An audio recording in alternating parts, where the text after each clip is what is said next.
Good evening, Avril. It's me, Taylor. Who do you think I'm with right now? Go on, sweetie. Why don't you have a little guess? It could be fun. You'll never believe it.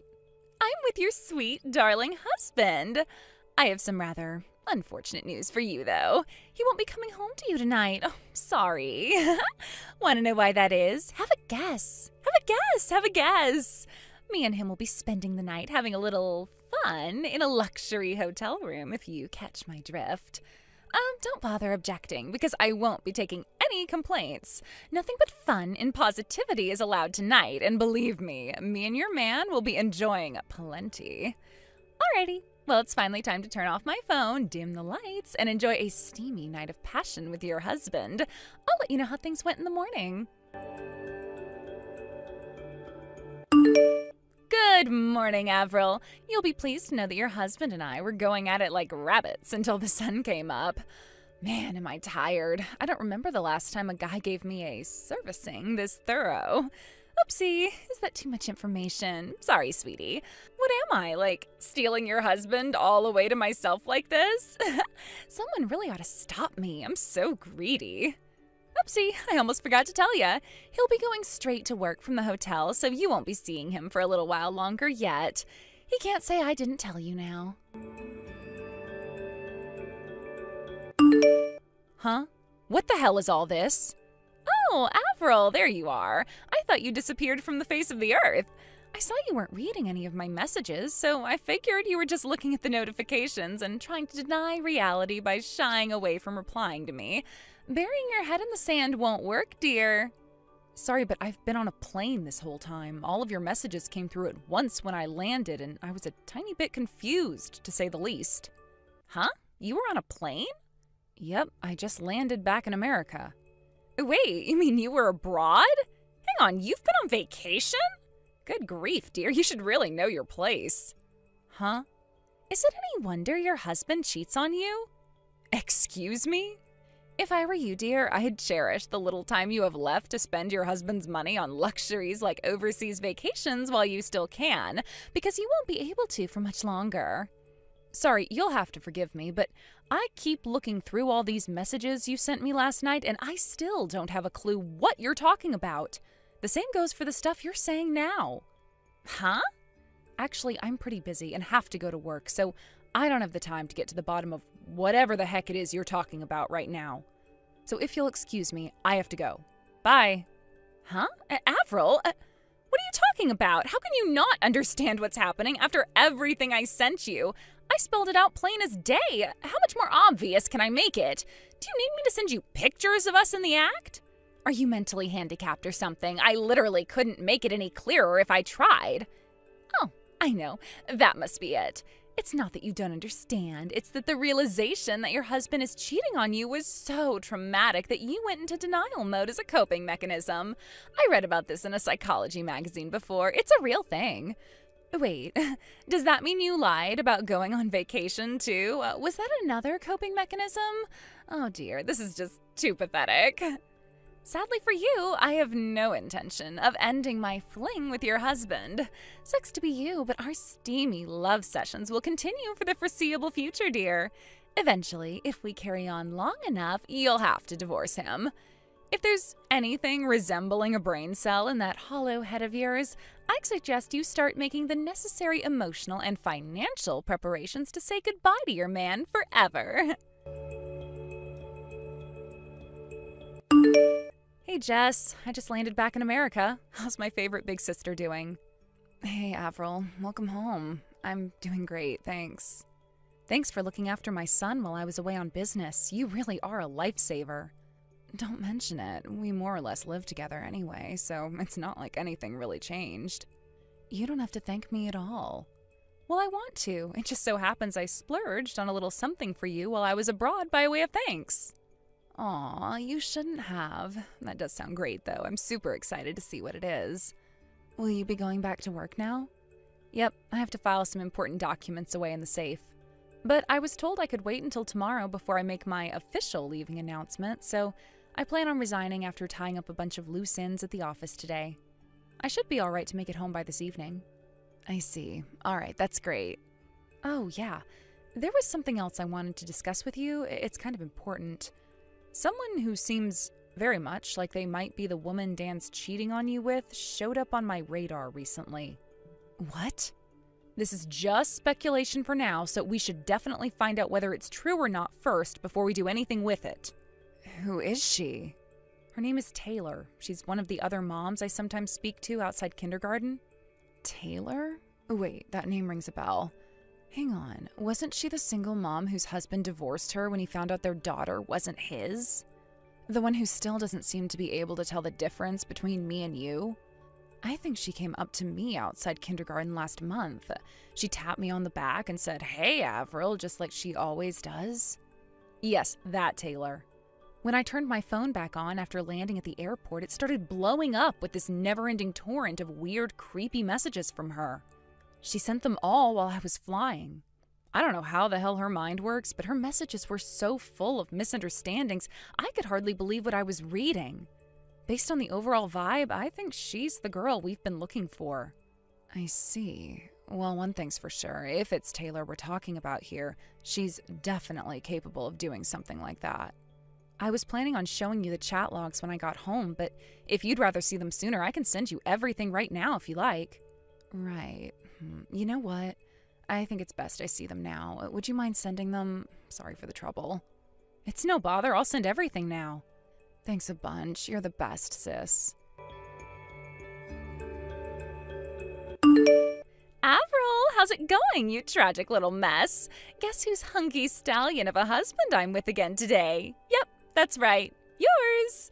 Judging from the fact that you haven't replied to me once since before, is it fair to assume you've completely given up and resigned yourself to your fate? I'm sure having to come to terms with the fact you're the kind of woman who gets cheated on must be a bitter pill to swallow, but you can't deny reality any longer. You know, I actually think it's very admirable of you to accept your situation like this. Anyway, I'll be spending tonight wrapped in Dan's big, strong, muscular arms before letting him have his way with me in a tempestuous frenzy of rough, sensual passion that lasts until the early hours. Hey, Avril, I'm sorry to message you with this, but my husband's in the next room, so I figured it would be better to do it quietly without raising any suspicion. Hey, that's fine by me. Is this about the small matter we discussed before? Yes. I sent a request to a private investigator after you pointed me in the direction of a potential suspect for the woman my husband's been seeing behind my back. It turns out their relationship's been ongoing since way before she sent those messages laying everything bare. Ah, I see. Well, I guess that's not so surprising, thinking about how long ago it was when you first started to suspect something was going on. It makes perfect sense that they'd have been doing it a while. That's not all. I found out something else. And good Lord, I swear, Avril, this one's gonna blow your mind. Blow my mind? How to put it? It's actually kind of crazy. What? You're scaring me now, sis. Go on, what is it? Actually, you know what? Sorry, babe, but this one's a little too shocking for text. So I'm gonna have to wait till my husband's out before I tell you. I'm gonna get started on punishing him for his low-life scumbag behavior real soon, which is inevitably gonna mean you're getting dragged into it. I'm really sorry about this, sis. It's fine, I'm already prepared. Do whatever the hell you want to him. I don't want you to hold back, not even for 1 second, okay? Get him, Tiger! Believe me, I don't plan on holding back at all. That scumbag's gonna regret crossing me, that's for sure.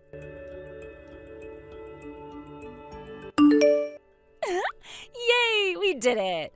Avril, I finally have a reason for you to divorce your husband. Hi, Taylor. I see you're just as annoying as ever this morning. What do you want? Make it quick. Don't be such a meanie, Avril. Fine, if that's your attitude, I'll come straight out with it. I'm pregnant with your husband's baby. Excuse me? With this, my position as the CEO's future wife is set in stone. Huh? Pregnant? The CEO's future wife? What are you talking about?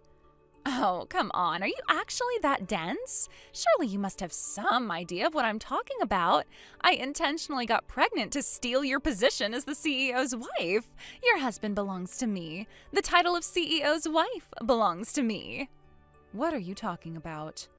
Do you want me to repeat myself? Like I just said, I am pregnant with your husband's baby. Don't make me go through this boring old routine of making me repeat myself again, woman.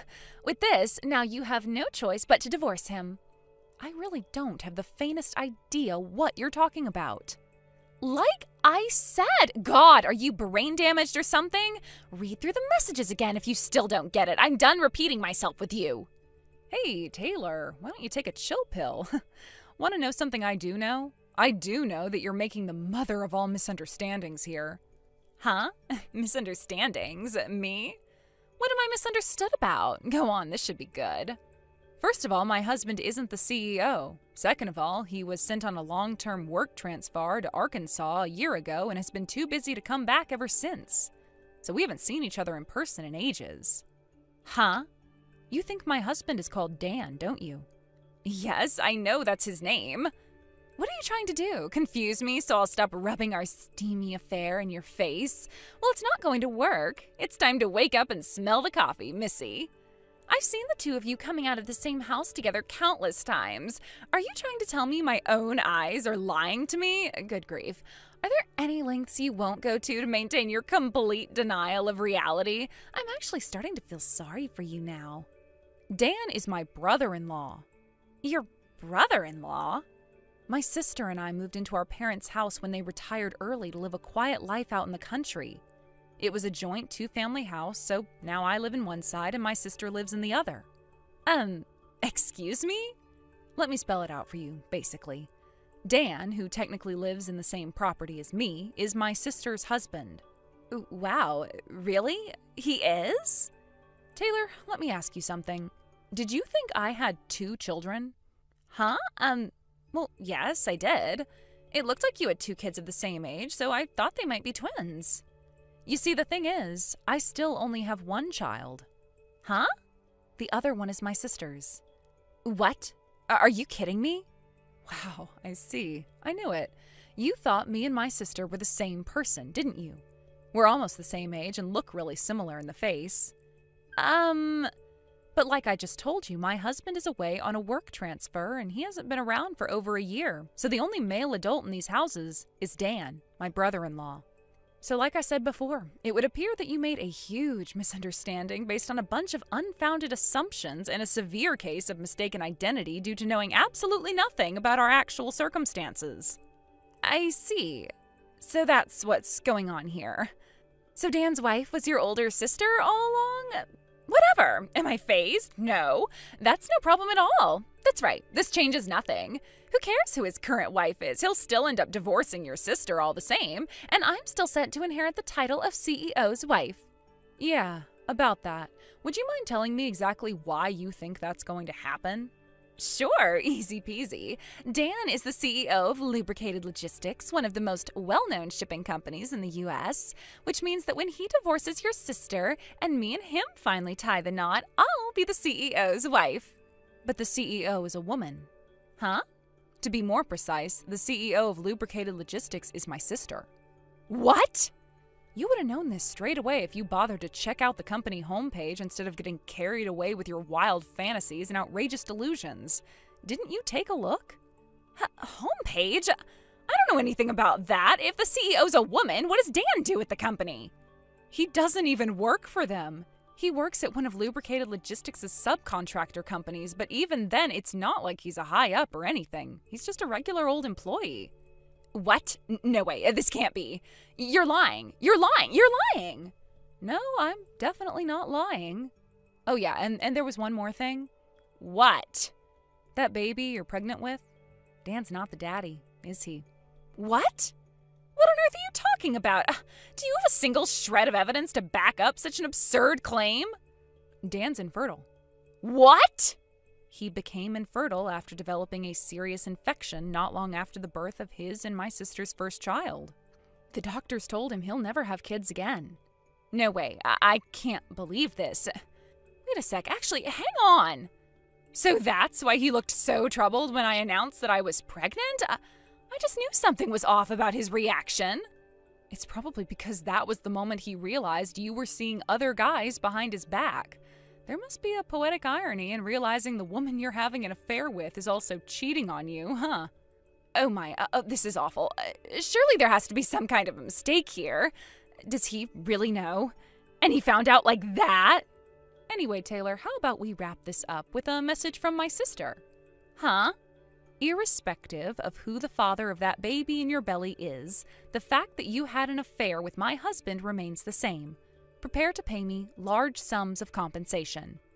No, hold on a second. Dan isn't the CEO, right? If Dan isn't the CEO, who's going to cover my share of the compensation? I sure as hell can't afford to pay it myself. Even if Dan was the CEO, you're deluded if you think he'd ever pay your share of the compensation after what you did. The two of you may have been engaged in an affair, but you still lied to him and got pregnant by another man behind his back. So I'm going to go out on a limb and say marriage is probably off the table, and realistically, he most likely is going to break up with you before long. No way, he wouldn't! Actually, he would. Apparently, he already made it clear things with you are over, so it'd probably be wise to start making your own plans for the future. My sister took full custody of their child, and he already promised to pay her compensation for the affair, as well as monthly child support payments until their daughter grows up. Oh, and this should go without saying, but naturally he'll only be paying his share of the compensation, and not yours. What? If you actually stop to give it some thought, I'm sure you'll quickly understand. If there's actually anything resembling a brain cell in that hollow head of yours, that is. Oh my God. No, this can't be happening. No. Are you serious? You have got to be kidding me. What am I supposed to do now? I can't be on my own. What do I do, Avril? Why are you asking me? None of this is my problem. What do I do? No, please, I'm serious. I have no clue how to get by on my own, and if I have to pay compensation, I'll be even more screwed. Bye, Taylor. But if he's not the dad, then who is? The crazy thing my sister mentioned earlier was the fact that Taylor had been simultaneously seeing over a dozen different guys. Over the coming days, she received a monstrous bill for compensation. In a not-so-genius move, she caused a huge scandal when she went to the houses of each of her lovers one by one to try and ascertain which one was the baby daddy, also alerting their wives to the fact their husbands had been cheating on them in the process. She did end up figuring out who the dad was, but at what cost? Taylor's parents, already sick and tired of their daughter's reprobate behavior, finally decided to wash their hands of her and declare that enough was enough. Not only that, but after being deemed unfit to be a mother, both of her children were taken by child services and passed into the custody of relatives. Last I heard, Taylor's currently working several intensely physically demanding manual labor jobs in a desperate bid to come up with the compensation she now owes not only my sister, but also the 6 other women whose husbands she was sleeping with. Good luck, girl. You're gonna need it. Rebecca, are you looking ugly again today? What the hell was that, Thea? Well, it's been a year or so since I've last seen you, so I wanted to check up on you and see if you were still keeping up with being ugly. Just as I expected from you. You have literally no decency at all as an adult and are still acting like that little bratty witch that I've always known you to be. Huh? So how has being a whore been for you? Stealing any fine men lately? Oh my God. Well, I'll have you know that I'm not the whore. All of those men are, because they keep coming after me when I'm not even trying to get with them. So what other choice do I have but to go out and have fun with them? Go ahead and think of it however you'd like. Now, tell me what you really want from me today. Oh, that's right. I have a really, really important bit of news to tell you. And what could that be? Right now, I'm on vacation with your husband in Guam. What? You went to Guam? That's right. I'm out here with your husband, Brad, and we are making love to one another at this private little cabin on the beach. I haven't seen Brad all night, and that's why he left to go to Guam with you? That's right. So when are you guys coming back home? Huh? I want to know how many nights you two will be staying there and when you plan on coming back. What's going on here? You just had your own husband stolen away by me, and you're not even going to act a little bit surprised by that? What is wrong with you, Rebecca? Honestly, I'm just shocked by the fact that you took him all the way to Guam, of all places, to cheat on me. Are you kidding me? You should be crying at the sound of my news and begging me with all the strength you have right now to give him back to you. Why are you not worried about him at all? I knew about him cheating on me, so don't get your hopes up. Huh? I have known about you going out with Brad like that for a while now. I'm sorry that your plans of making me break down and beg for him back didn't work out for you. What? Now look, Thea, you and I have been in the same classes with one another in both middle school and then in high school. You and I both have a lot of the same friends, so I hear about you all the time. I'm sure that you're not very aware of this, but back here in town, not a lot of people really like you all too much, and all I hear about you is bad things. And thanks to always hearing the bad news about you, I learned that you'd been eyeing up Brad. Are you serious? A lot of people say that you yourself are married right now, but by the way you'd always go around town bragging about the men you were with, it almost felt as though your real husband didn't exist. When you both are back in town, I'll be having a word with you guys, along with my lawyer, about the divorce settlements. Please make sure to be there for that. Oh, I see. Well, that's no problem. I'm a little bit shocked that you already knew about all of this, but it's not going to change any of the plans I've made. Really? Is that so? Anyway, we will be back home in 3 more days. Since I'm no longer going to have to hide anything from anyone, I'm going to make sure to enjoy this little vacation to the fullest and post all about it. Well, as long as you're not going to try and run away, do as you please. Bye now.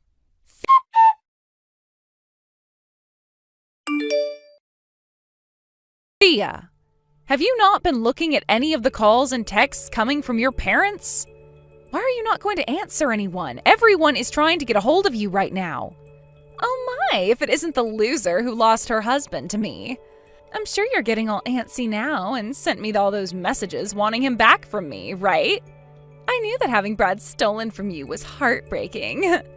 This is not about Brad and you. Huh? Your husband, Mark? He had to be taken to the hospital because he came down with something really bad and hasn't been getting any better. I see. And? Since this morning, he's been on life support. Oh? Because you weren't answering any of those texts and calls from your family, they came to all your friends and people you know asking us to try and contact you. Come home right now, hurry! What? No, thank you. Huh? I'm sure you're just lying to me right now to try and get Brad and I to come home from our little romantic vacation before we planned to, right? I know that you and my family are all in that lie together and want me to stop having fun here with your husband. What the hell are you going on about? Things are not going well for your husband and his family right now, so hurry up and come home right away. Come on now, Thea. All right, okay. Keep on freaking out about how you want Brad back. I am not worried about Brad and you right now. Are you even listening to me? Right now, I'm a very busy woman because I have all this love I need to receive from Brad. We're both about to start having sex, so shut up already and let us have our fun. Jesus Christ, Thea. What the hell do you think you're doing right now? Your husband is on his deathbed. Oh, I just remembered something. I don't actually need Mark anymore, so you can go ahead and take him now since I'm taking Brad. I'm sorry that I'm giving him to you in such a sad state, though. Hopefully you don't mind getting a damaged product. This is not the time for you to be saying things like that. His family is all here, wondering where you are and why you're not here. You are starting to really annoy me now, so I'm going to block your number for the rest of this trip. What? Bye-bye. See you when I'm back from Guam. Hold it right there, Thea! Thea! I'm back! We just arrived back home a little bit ago. Therefore, I can unblock your phone number now. And another thing I have to let you know about is that Brad and I got engaged. So could you please hurry up and divorce him for me? You were telling me the other day that when we both got back, you'd want to talk to us about the divorce and the settlement, so make all of that quick, please. Both Brad and I want to get married to one another as soon as possible. You are so dang annoying. Huh? Oh, you must have turned into the Grinch while I was gone after having your husband stolen from you, right? That's hilarious. But that's why I said you can have Mark as a replacement for Brad. Although ever since he started to get really sick, he lost his job at that major company, and it's been pretty useless to me. Right now, I'm at Mark's funeral. What? I'm not family or anything to him, so I'm only here for the first procession, and then I'll be going home. But a lot of people have been murmuring to one another about where Mark's wife went and whether or not she'll be coming to his funeral today. Huh? A few of your friends that know about where you ran off to are here as well.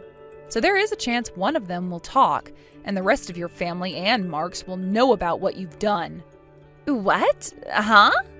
If you're still not going to believe all that I'm telling you right now, then how about you take a trip over to your parents' house right now? There, you will be able to figure out the truth in all of this and may start to panic a little. Are you being serious right now?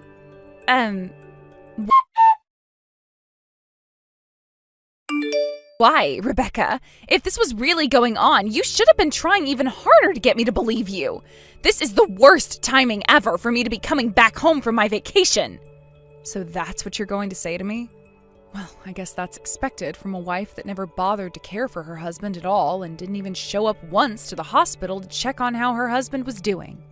Also, it's starting to sound like a lot of people are learning about what you'd been up to behind your husband's back.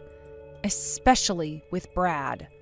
I don't care about what all of them are thinking right now. Right now, things are very bad for me. I showed up to the funeral after stopping by my parents' house, and as I walked inside, my dad slapped me with the most force I've ever taken. And my mom started to break down crying and wouldn't even look at me. All of Mark's family just stood there glaring at me in silence. Why are you getting all upset over that? That's how you should have expected everyone to react after what they'd seen and heard. Huh? It wasn't just you, though, that received those kinds of reactions from others. When Brad came stumbling back home, his dad was waiting for him and gave him a punch to the gut that caused him to vomit. What? Anywho, I'm divorcing him. And then I'll have my lawyer get you to sign the papers stating that you both now owe me some money. Oh, I see. Well, that's totally fine. I'll be getting all that money Mark had from his will. That'll mean something, like your settlement won't even faze me because it'll seem so cheap. You think so? I can see that you really don't feel any sort of anxiety after what all's just happened. But my lawyer will be coming over in the next few days to have a word with you, so be ready for when he arrives. Sure thing. I'll be ready for whoever comes here.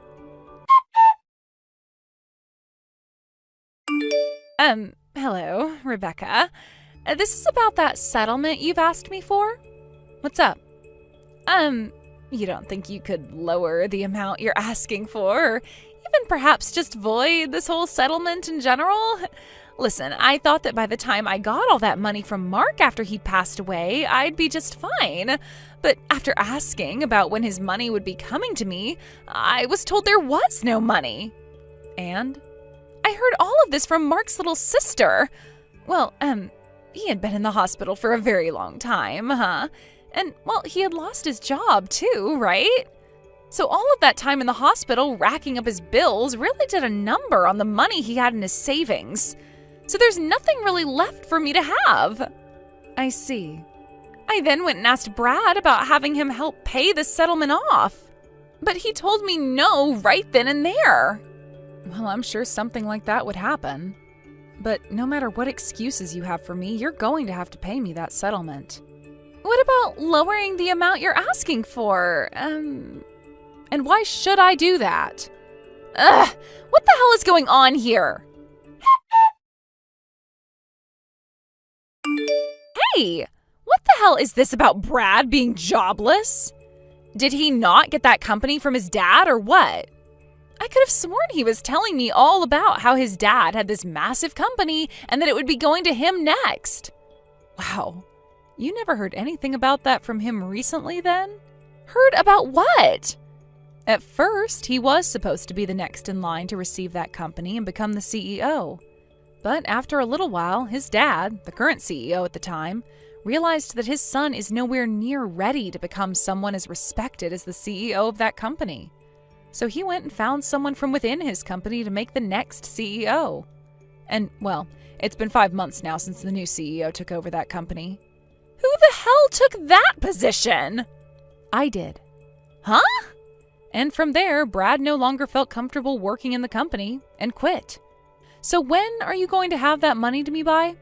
I would like you to have it to me in the next few weeks, so were you able to find another way to get that money set up? What? You already know that I don't have any money! So that's your final answer then? I can see now why you were acting all tough about this whole situation you got yourself into. You thought you'd be getting both the money your dead husband should have left behind for you and the money that Brad would have been making as the CEO, right? Honestly, that's what I was thinking had been the case this whole time, but didn't want to spoil all your fun. If you already know that I'm not going to be able to pay you, how about you void the dang settlement? The settlement is another story, Thea. I knew something like this would end up happening, so I went and spoke with your grandpa about what should be done about you. Huh? My grandpa? You went and talked to him about me? Yep, and this is your grandpa on your mother's side of the family. He told me that he had some very good things in mind for getting you to both pay me for the settlement I've asked for and to try and fix that toxic behavior you've always had all your life. Wait, what? Why? I'm not even upset about you talking with my family about this, but why would you choose to talk with that crazy old man first? And actually, how the hell were you able to get in touch with him in the first place? Well, I'm sure you're not really aware of all this, and that's totally fine. But your grandpa's company just so happens to have some relationships with the company I'm in charge of now. What? In other words, what you and Brad had been doing started to have some influence on both of the companies, and discussion about you had to be made. There, your grandma and I came to a lot of conclusions about what had to be done with you, especially since you were causing bad rumors to spread around affecting business. No freaking way! Does this mean I'm going to have to go with that insanely strict old man now? And I'm not even talking about how bad my grandma is. She is way worse than him, and I don't want to know what she'll do to me if I see her. I've heard terrible stories about how she raised my mom's siblings. No. I don't want to end up like all of them. How the hell am I going to be able to have a life if I have to go to them now? There's no way those two will let me see the light of day ever again. Well, you have no other choice now, so stop complaining already. What? Thea, there's no other option for you anymore. While you'd been bragging about how you stole my husband from me, and then we're not going to have to worry about the divorce or the settlement because of your dead husband's and Brad's money, I was talking with your grandpa. Huh? So it's been going on this whole time? I had to make sure your grandpa heard about your every move so that he could prepare himself for how he wants to go about retraining you. No. I really hope that whatever he and your grandma have in store for you, it helps you become a better person. Bye-bye now. Rebecca, I don't want to go. And only 10 minutes later, Thea's grandpa arrived to pick her up and take her away. She tried her hardest to run from her parents' house to try and get away, but as she made it to the front door, she found out it had been locked from the outside. And who better than to come up from behind and grab her than that same dad of hers that slapped the hell out of her at the funeral. He then picked her up while she was screaming and walked her out to her grandpa's van so that he could put her in. A lot of the people in the neighborhood stepped outside to see what all the commotion was about, but when they saw it was Thea screaming her head off, they all went right back inside. She was taken to her grandpa's house that day, and a few days went by before I started to receive the money I had asked her for. And it wasn't just from her that I started to get my money from around that time, but also Brad. Brad's parents ended up disowning him after his dad punched his meal out of him, and since then, he's been living in another town somewhere working in order to pay me. And with both my settlements now being paid, I can finally take a moment to relax and thank my lawyer. A couple weeks later, I got a couple texts from Thea again, though, asking me to come and save her from her grandparents. I totally forgot that I hadn't blocked her yet, so that was the perfect reminder to get me to do just that. I'm not sure what types of punishments her grandparents are subjecting her to right now, but I'm guessing that not a single one of them is ineffective in helping fix whatever the heck was wrong with that girl's head. Stacy, we need to talk. Huh? What's wrong, Dick? Why would you just say we need to talk all of a sudden like this? You're scaring me. There's something happening in the apartment next door right now that leaves me no choice but to message you like this. Huh? How do you mean? The apartment next door? Wait, do you mean you came back from your business trip already? Yep. And someone made me aware of the affair you're having behind my back, so I had no choice but to come home.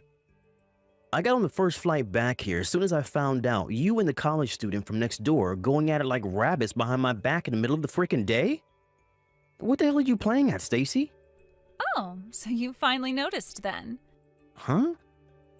You haven't been giving me any attention at all lately, what with all the business trips you've been on.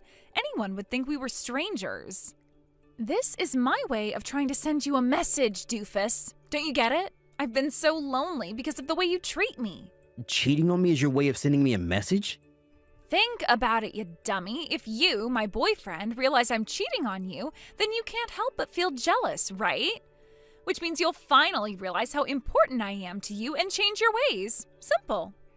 What the hell kind of twisted backflip logic is that? Don't worry, Dick. This thing with Chad isn't anything serious. He's still a freaking college student, for crying out loud. It was only ever a cheap fling. Besides, he has a girlfriend himself. We were just fooling around, you know? A bit of fun on the side. So chill out, okay? Which part of this is supposed to put me in the mood to chill out? Huh? You say I don't give you any attention, but other than the mandatory 2-month business trip I go on every year, most of them consist of day trips, and aside from that, I just do plain old office work. How many of my date invites have you turned down by this point?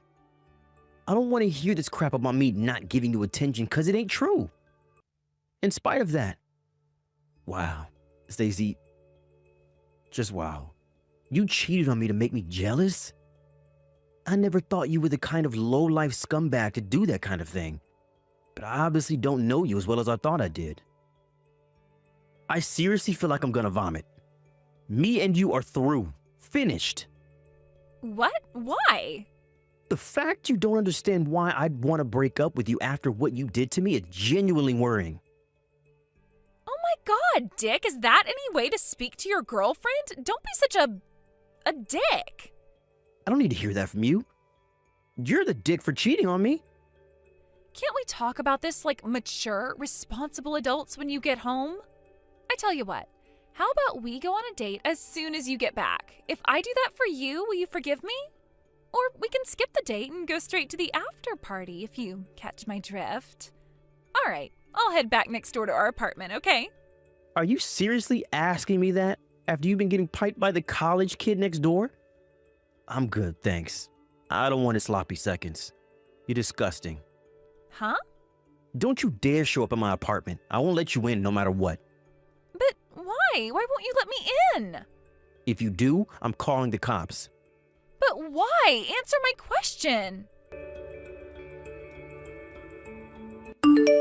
Hey, bro, you got a minute? There's something I need to talk to you about. Hey, Elsa. What is it? I'm sorry to ask you this out of the blue, but you did say you broke up with Stacy, right? Huh? Because she cheated on you? Yep, that's right. She was cheating on me with the college student in an apartment next door, so I broke up with her around 2 months ago. With that, I sold the apartment as quickly as I could and moved back in with Mom and Dad, which is where I'm staying here at the time being. But why? What makes you ask? Well, it's about Stacy. It looks like she was trying to put her hands on my husband this time. What did you just say? Stacy and Ricardo? You know how Ricardo works from home as a freelance writer, right? My company, on the other hand, while having remote work available as an option, are being pig-headed stubborn about it, which means I could totally do my job from home if they'd let me, but they won't.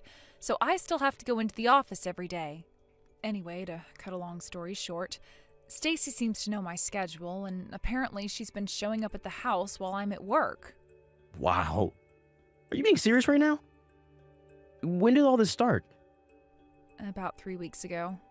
It all began when I drove by the house while I was running a few errands outside the office. I saw Ricardo inviting Stacy into the house, and they looked way, way more intimate than they should. I was pretty sure I knew what I was seeing, but I didn't want to make any accusations without more concrete evidence. So I decided to set up a hidden camera inside the house. It turns out they've been seeing each other pretty often. They're both as guilty as sin. Wow. You had the clear-headedness to investigate further before confronting Ricardo with it when you found out he was cheating on you? Yep, I'm currently working on gathering more evidence. That freaking sucks. I don't know what else to say other than I understand how you feel. You must be in a pretty unpleasant place right now. Yeah, I am. To tell you the truth, my head's been all over the place. But there's just one thing I can't seem to understand.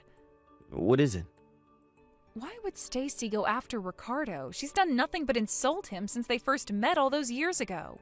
She calls him ugly, pathetic, a no-good loser.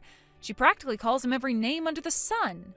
I'll never forget the time she burst out into a maniacal fit of laughter after saying, "You did well to marry a wet noodle like him, girl," in the smuggest, most condescending tone you could imagine. Jesus, I knew she wasn't his biggest fan, but I had no idea she was so horrible about it. You're right. Why the hell would she go after him if that's what she really thinks of him? When was all this? Maybe she changed her opinion of him? No, you see, here's the thing. She said that to me the day before you broke up with her. Wow, really? So one day she's insulting the crap out of him, the next they're in bed together? She'd go as far as risking an affair with a married man when she doesn't even like him? This makes zero sense. Right? I'm so confused. And no matter how hard I try, I can't seem to come up with a rational explanation. That's why I wanted to talk to you about it. I see. So, what do you think? Can you think of any reasons she might be doing this? They're the last two people on Earth I'd ever imagine being in a relationship together. My jaw almost hit the floor when I realized what they were up to. To be honest, I can't say I'm totally stumped. Listen, Elsa. This might be a long shot, but from where I'm standing, it definitely seems plausible. What is it, Dick? Do you know something? It's about the reason she cheated on me with the college kid from next door. She said she only did it to make me jealous. What? To make you jealous? Apparently her plan was for me to catch her cheating to make me feel jealous. Then I realized how important she was to me, go crawling back to her begging for forgiveness out of fearing of losing her, and we live happily ever after. In her mind, that's how the whole thing was supposed to go down. What the hell? No way. Could she be doing the same thing with Ricardo now for the same reason? If so, it looks like you've been dragged into my mess. If that's the case, I'm really, really sorry. This isn't your fault, and you don't have a thing to apologize for. Her thinking's so warped and twisted that it's impossible to say what her real motivations are. Besides, Ricardo's just as much to blame for getting involved with such a malicious, vindictive woman. That's why you don't have anything to apologize for. Thank you, sis. Anyway, if there's a chance that is why she's doing it, that makes me officially involved now. What are we gonna do about this? If you want me to contact her, I can. Do you think you could wait 2 or 3 more days before you do? How come? I hired a private investigator to look into the affair and gather as much evidence as possible. And I'm also currently in talks with a lawyer. I think I'll have everything I need in 2 or 3 more days, so I'd appreciate if you could hold off for a little while. Ah, I see. That makes sense. All right, got it. Hey, Dick. Long time no see. Have you finally calmed down now? You got yourself pretty worked up before, huh?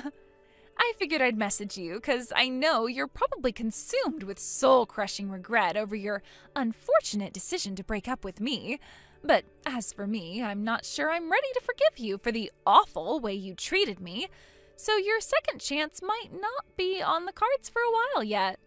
Which is why I've decided to let you do a little test to see if you're worthy of my forgiveness. You see, Dick, the thing is, I'm in a hotel room with your sister's husband. You know what that means, right? I'm in a hotel room with Ricardo. We've been in here just the two of us for like 4 hours now, watching the morning fly by as we whisper sweet nothings into each other's ears. I know you can be dense sometimes, but you do understand what this means, don't you? Hey, Dick! I'm spending the day with Ricardo again. Obviously, we're in the hotel room again. Tell me, Dick, does it hurt? It hurts, doesn't it? Can you believe it? Can you believe you let your girlfriend get stolen from you by a pasty little nerd like Ricardo? He has the muscle mass of a slug and the charisma of a sack of potatoes. And yet still, he managed to prove himself the superior man. But fear not, because I've decided to give you one final chance. If you can steal me back, I'll get back with you. Hey, Dick. Where do you think I am today? In bed with Ricardo again, of course, lost in the throes of our sweaty, passionate romance. Not only that, you'll never believe it, but today we're doing it in Ricardo's marital bed. It may be wrong, but it feels so right. There's something so exhilarating about exploring new frontiers and breaking taboos. Apparently, your sister Elsa's away on a business trip.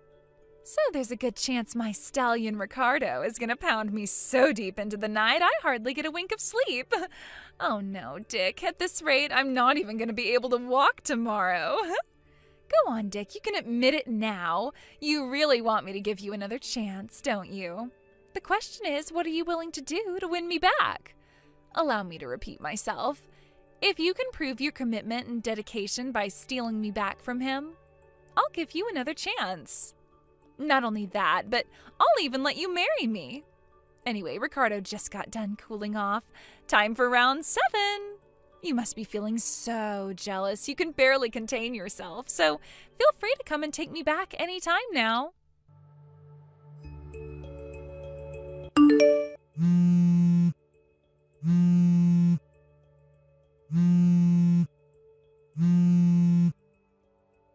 Dick?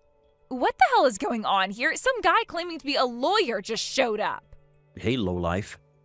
Do you enjoy making my little sister cry? Huh? Is this your sick, twisted way of taking revenge on me? How dare you drag my sister and her husband into this? No way, it wasn't like that at all. You blockhead, you couldn't have this more wrong if you tried.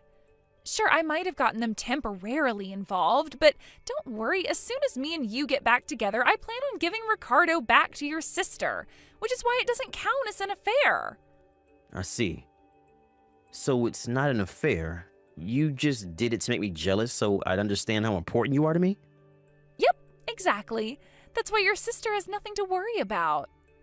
Great, now you understand. Will you pass the message on to your sister? I mean, please, a lawyer? I've never heard of anything more dramatic in my life. Talk about an overreaction. Will you tell her to call him off for me? I told him I'm not interested, but he won't stop banging on the door. Me and Stacy got back together so you don't have anything to worry about anymore. That'll do it. Will you send her that for me, please? I did think you were just sick and twisted at first, but now I think you might actually be mentally ill. Huh? What's that supposed to mean? Why the hell would I get back with you? I'd have to be insane to do that. What? You gotta screw loose at this point if you think it's acceptable to cheat on someone to make them jealous.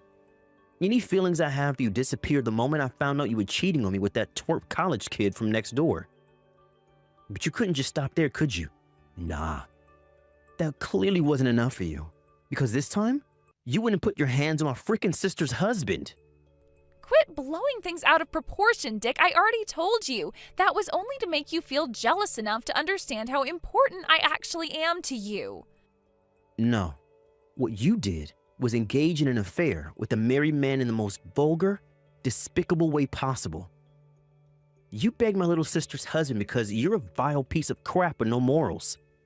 Did you seriously think this was gonna make me feel jealous? Far from it. All I feel for you is rage and disgust. You're not worth getting jealous over. Oh my God, don't even say that. How could you be so heartless? Now you listen to me and you listen good. You're gonna go answer the front door, let that lawyer in, make him a coffee, and listen to exactly what he has to say. Then you're gonna pay my little sister every last cent of the compensation you owe her. No, wait a sec. I wasn't trying to have an affair with him. That's not why I did it. Do you have any idea how hard it was for me to get down and dirty with Ricardo? He is disgusting, Dick. His skin's all oily and acne-ridden, and he's as white as a sheet because of all the time he spends at the computer. He has the charm and charisma of a spatula. He's just disgusting, Rick. He's nothing but a gross, pasty nerd loser. Same with the college student. I mean, sure, he wasn't as gross as Ricardo, but I still didn't enjoy it. Why can't you see how loyal I am to you? Quit trampling all over my devotion.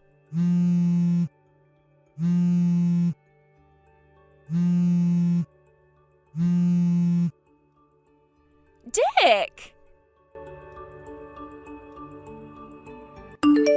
And that, ladies and gentlemen, is the story of how my little sister Elsa ended up charging her ex-husband and my ex-girlfriend a hefty sum in compensation. Ricardo made no attempt to hide or make justifications for what he did, and agreed to divorce amicably. With that, the proceedings were simple and painless, and the divorce was finalized in timely fashion. Unfortunately, Stacy, in her infinite stubbornness and seemingly total inability to understand even the very basics of human decency, insisted to the very last that she only did it to get back with me, and planned on giving Ricardo back as soon as she did. I knew that trying to talk to her was as good as trying to talk to a brick wall, so I had no choice but to call her parents. When I told them why she cheated on me, and why she did what she did with Ricardo, a look of shame and disappointment too intense appeared on their faces that I kind of got the impression that in that moment, they wanted to crawl into a hole and die. In spite of that, they still agreed to pay the compensation on her behalf, though I suspect that was more out of feelings of guilt towards me and my sister than wanting to save their daughter. Next, they forced her to sign a written pledge agreeing never to try and contact me in any form for the rest of her life. Last I hear, she lives with a relative who also happens to be an ex-psychiatrist out of state now, where she's currently undergoing therapy and mental health counseling. She claims she had an affair with my sister's husband to make me jealous so I get back with her, but to be honest with you, I still don't get it, and I'm not sure I ever will. Can you believe I was considering marriage with that girl? Talk about dodging a bullet.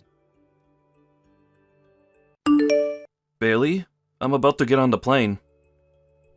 Hey, Trent. I hope you have a safe flight, sweetie. I just arrived at my sister's place. I'm glad you got there safely. But I gotta say, I really am sorry about how the timing ended up working out here.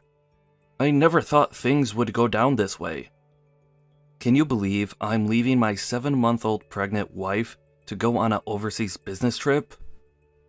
I'm really sorry, honey. What choice did you have? Your company needed you to be on that plane, so it can't be helped. You don't need to apologize for being a hard worker, Trent. Besides, it was always decided from the get-go that I'd be having the birth at my sister's place while she looks after me. The business trip itself is only going to last like 5 days, right? I think you'll be surprised at how fast it flies by. It'll be over in a jiffy. I guess you're right. If these business talks go well, I'll finally be able to get the ball rolling on expanding my business overseas. Complaining won't do me any good. So I'll do what I can to see to it these talks go by as swiftly as possible, so I can get back home to be with my heavily pregnant wife. Woohoo! That's the spirit. Anyway, don't you have a plane to catch soon? Holy pork-fried Jesus balls, you're right! Alright, I'm going to switch my phone off, but I'll turn it back on again and let you know when I land. Great. Safe flight, babe. Hey, Trent. Can you believe it's been 10 whole years? Oh, it's me, your sweet love muffin, Angelica. I found your name by chance online when I looked you up out of boredom. Isn't the internet crazy? I couldn't believe it when I saw all those special feature articles on you. My jaw almost hit the floor. You really did make good on the promise you made me back then, huh? All right, sugar pumpkin, let's get married. Where are you living these days? I don't know your address, so I decided I'm going to treat you to a nice little surprise by coming to see you at your company HQ. You know, the company where you work as the CEO. Hope you don't mind, sweetie, but I found the address online. Tell the girls at the reception desk that your future wife is on her way so they don't get a shock when I turn up. Okay, babe. See you soon. Trent, are you for real? You got married already? Is this some kind of a sick joke?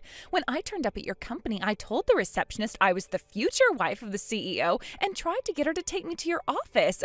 She just said, "You're not the CEO's wife," and gave me the coldest look anyone's ever given me. Ugh, the rudeness of some people. I was so shocked it took me a few minutes to get my bearings back. When I did, I started doing some digging on social media from the car park, on our old classmates' pages, our seniors' pages, and our teachers' pages. And when I did, I found out you got married to that goddamn loser Bailey. I mean, geez, Trent, I always knew you were a gloomy loser with no redeeming features other than your impressively high grades back then, but I still can't believe you'd marry someone like Bailey, who seemingly defied the laws of nature by somehow being lower down the school pecking order than you were. Oh, is that it? Did you become convinced the only kinds of girls you were a good match for were the gloomy goth girls with breath like garbage disposal centers and worse hygiene routines than cave trolls after I, the most popular girl in school, broke up with you? Oopsie. Well, I guess this is technically my fault then. But, on the bright side, baby, if you marry me instead, you can finally break free of your trauma and move on. Okay, it's officially decided. You're divorcing Bailey. After that, me and you are going to get back together and remarry. Make sure you tell Bailey what's happening, okay?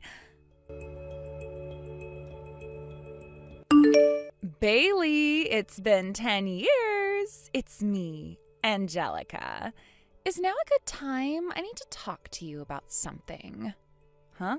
Angelica? Oh, that is weird. I thought I deleted your number, but it still displays your name. What? You deleted me?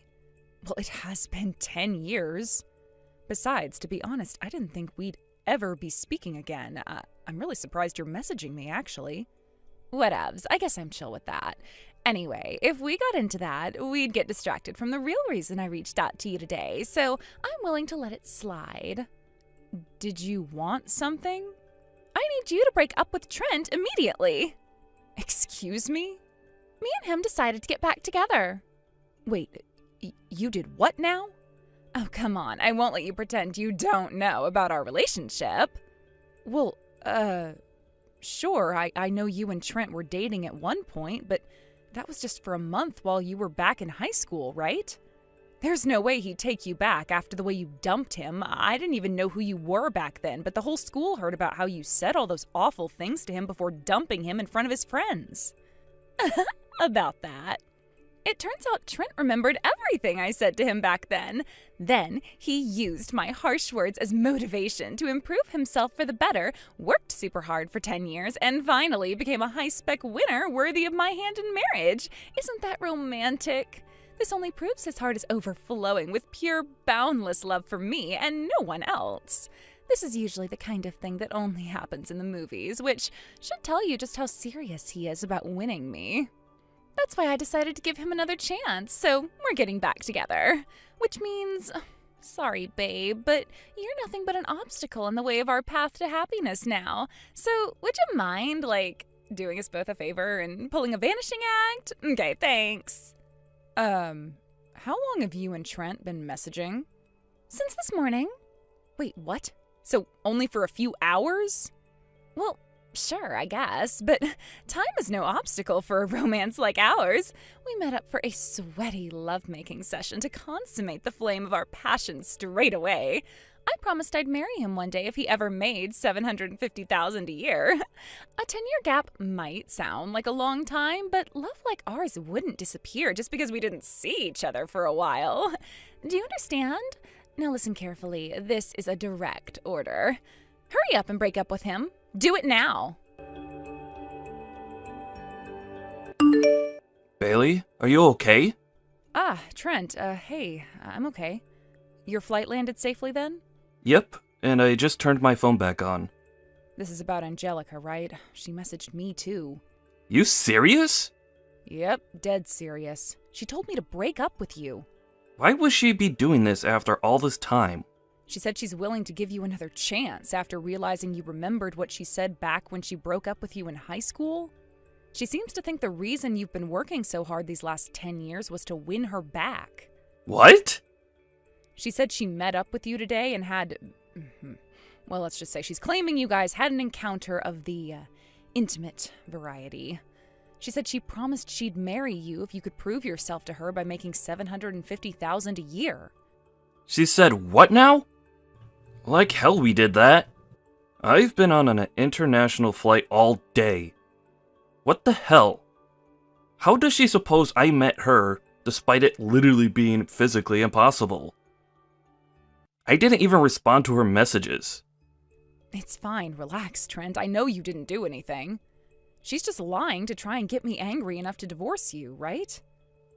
Ah, of course. Yep, you're right. That's gotta be it. But what does she mean with this $750,000 thing? That? I think she's talking about what she said when she broke up with me. She said if I ever became successful enough to make $750K a year, she'd marry me. But she was only doing it to mock me. There's no way a loser like you could ever make $750K a year, was the last thing she said to me. She said that to you? Jeez, I've heard of people getting it wrong before, but a miscalculation of those proportions? She doesn't know you at all. God, that dumb hoe. You wait till I get my hands on her. Thanks for getting mad and defending my honor, babe. But you should be careful. Getting all worked up like that could have a negative influence on the baby. So, please relax, okay? Oh, good point. You're right. Okay, I'll be careful. But she seems to think you fulfilled this promise you made to her. Why would she think you make $750,000? I have a sneaking suspicion. I think I know what she's talking about. Listen, Bailey, we don't want any of this stuff with my psycho ex-girlfriend having a bad influence on the baby. So, I want you to ignore all of her messages, okay? Actually, scratch that. Just go ahead and block her. Are you sure? You're staying with your sister out of state right now, so it's not like there's any risk of her barging her way in and making a scene or anything. I have to put this inexplicable rampage of hers to an end. Leave this one to me. All right, got it. Don't overdo it yourself, Trent. You still have the company to think about.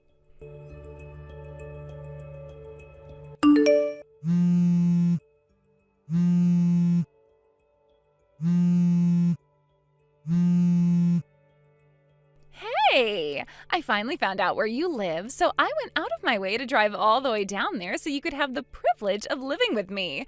Only to find you frickin' moved? What the hell do you think you're playing at here, Trent? And why are you ignoring me? Isn't that a little horrible? It's been a while, Angelica. Good timing.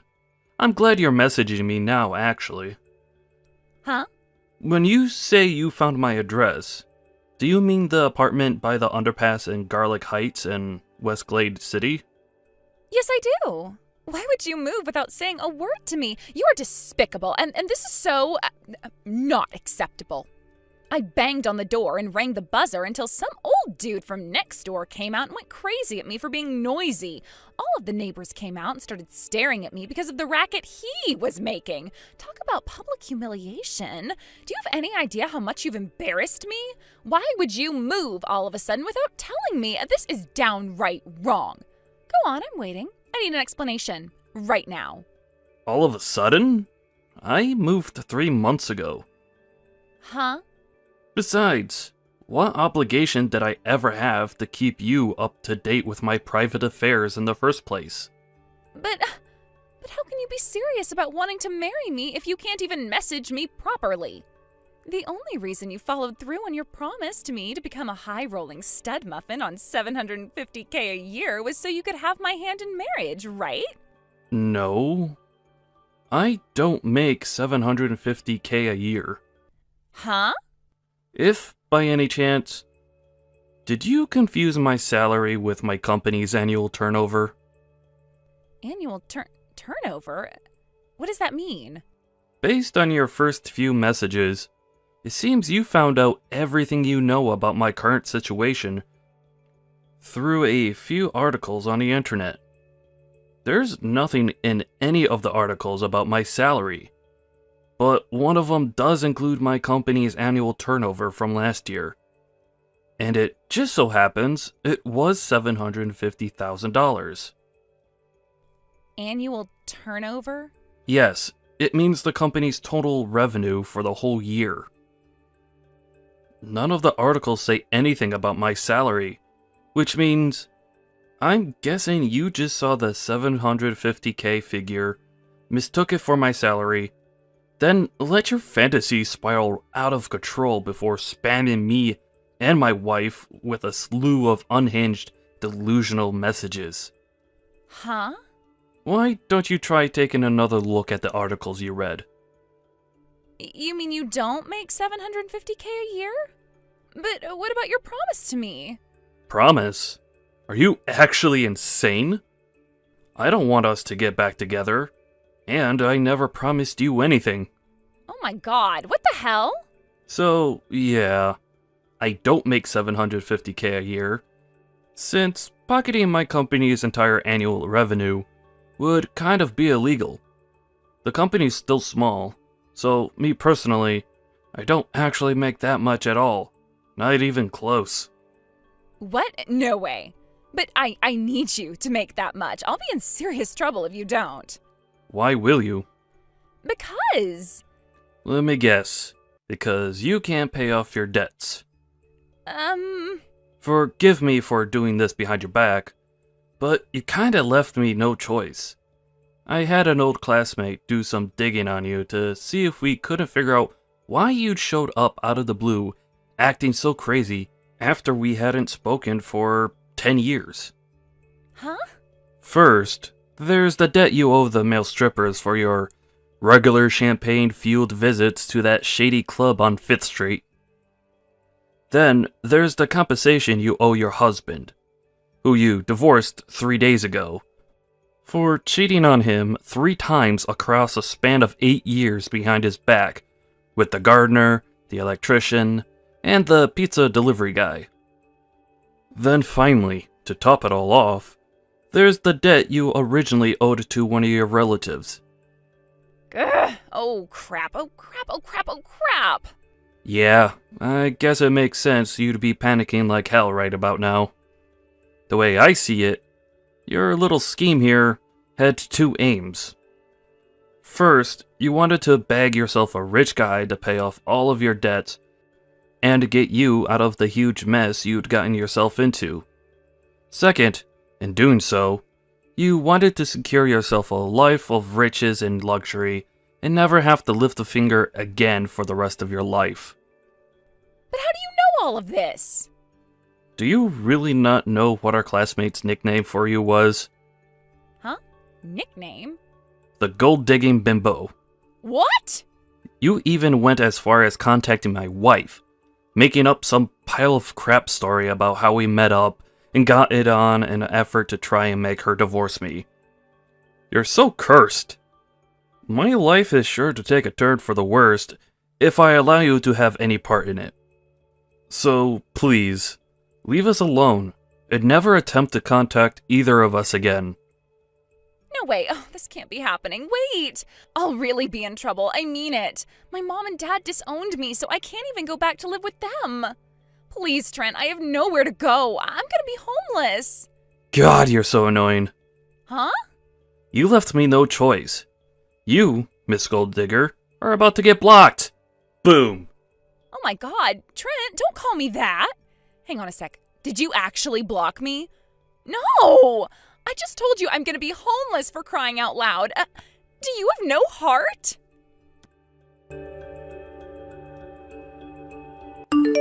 Angelica, while saying she had nowhere to go, showed up at my parents' house and tried to barge her way in.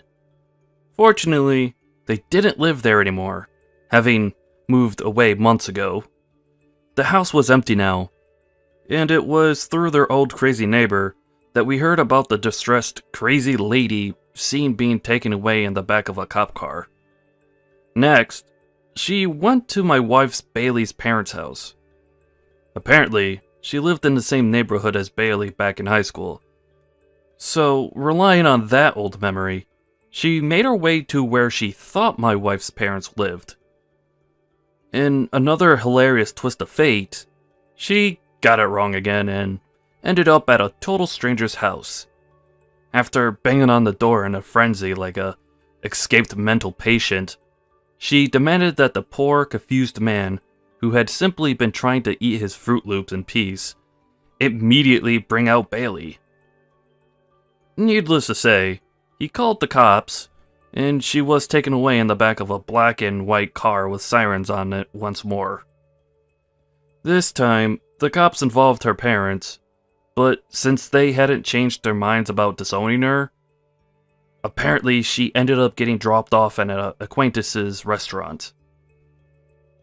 I don't know what kind of work she does there, but rumor has it that the restaurant is actually a front for an illegal night business involving scantily clad women and poles. And apparently, strange, dangerous-looking men can be seen frequently in the place until the early hours of the morning. Last I heard, she's at her physical and mental breaking point. And her life now solely consists of working ungodly hours for less than minimum wage, like a soulless robot to dig her way out of the hopelessly large mountain of debt she's in. Thank you for watching. Please subscribe and hit the like button. See you next time.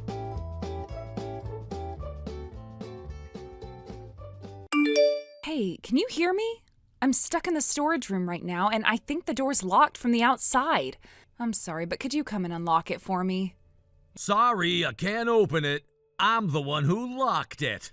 I know this might be annoying, but for now you're gonna have to stay in there. So I hope you brought some water and snacks in there with you, because it's gonna be a while before I come back. What? What do you mean you locked it? If this is some kind of joke, it's not funny. I've got a million things to do. I am really busy right now.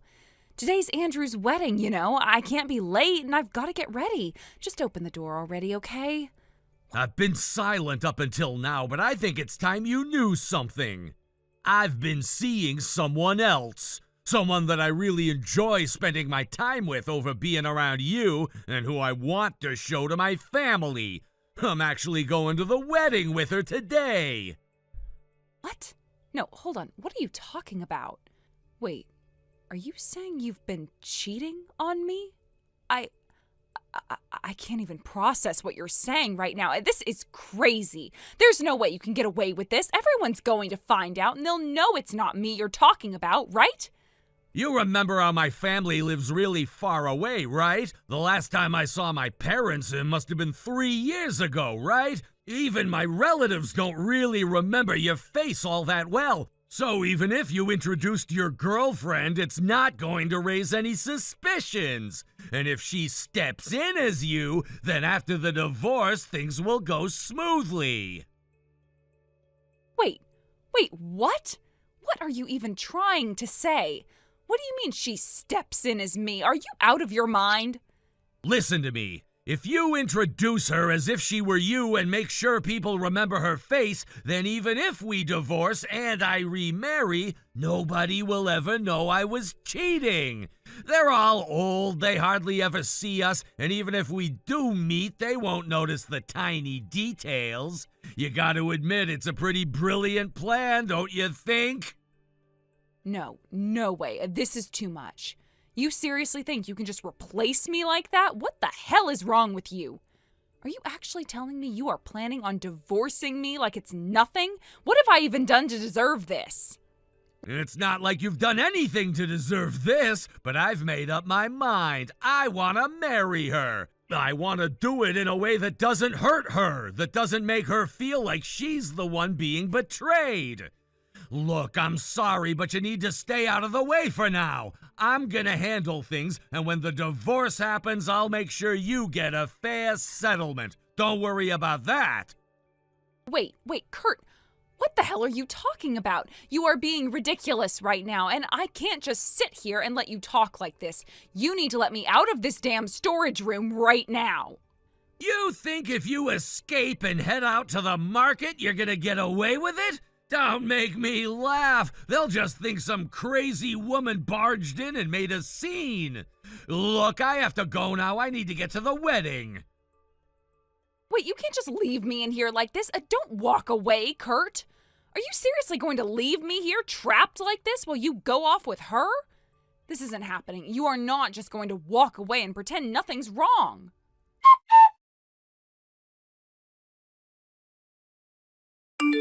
Ebony, what's going on today? Why didn't you come to our wedding? Did something happen? Are you okay? Wait, Maddie? Our wedding? What do you mean? Hold on. Wait a minute. Are you telling me that you're the one who married Andrew? You're his wife? Yes, that's right. I wanted to keep it a secret and surprise everyone, so I stayed quiet about it right up until now. I didn't even put my name on the invitations on purpose. But when I went to greet Andrew and mentioned I was his senior from university, I saw this woman I didn't recognize at all. She was with your husband, and then when I looked closer, I saw her name on the invitation. Wait, hold on. That woman... She's your husband's mistress, right? I remember seeing a photo of him before. What the heck is going on? Honestly, I am locked in the storage room right now. It's all because of my husband. Wait, what? You're locked in a storage room? What on earth happened? That woman, she's the one my husband's been seeing behind my back. Since I don't have much connection with his family, he thinks he can get away with it. His plan is to introduce that woman as me, to take my place entirely. He wants to divorce me and marry her instead, and that's the whole plan. What? Are you serious right now? But wait, most of the people sitting at the friends table are university people, but they're all basically your juniors, right? There's no way this won't get exposed.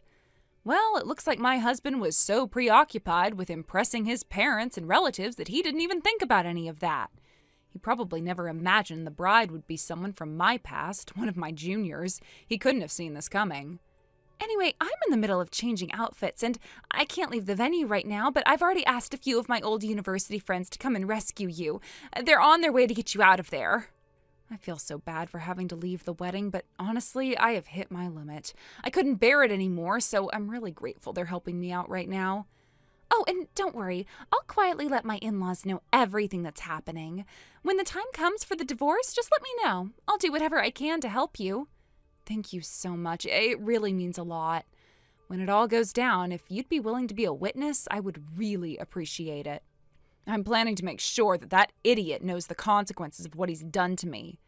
Of course, I'll head over to help rescue you right now. Just hang on for a little longer, okay? You're not alone in this.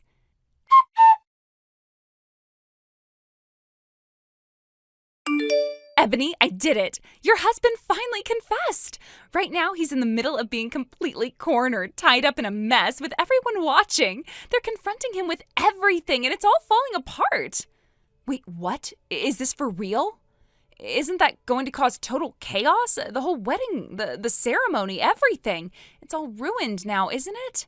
I thought you were just going to have them tell your in-laws the truth. Why did it have to go this far?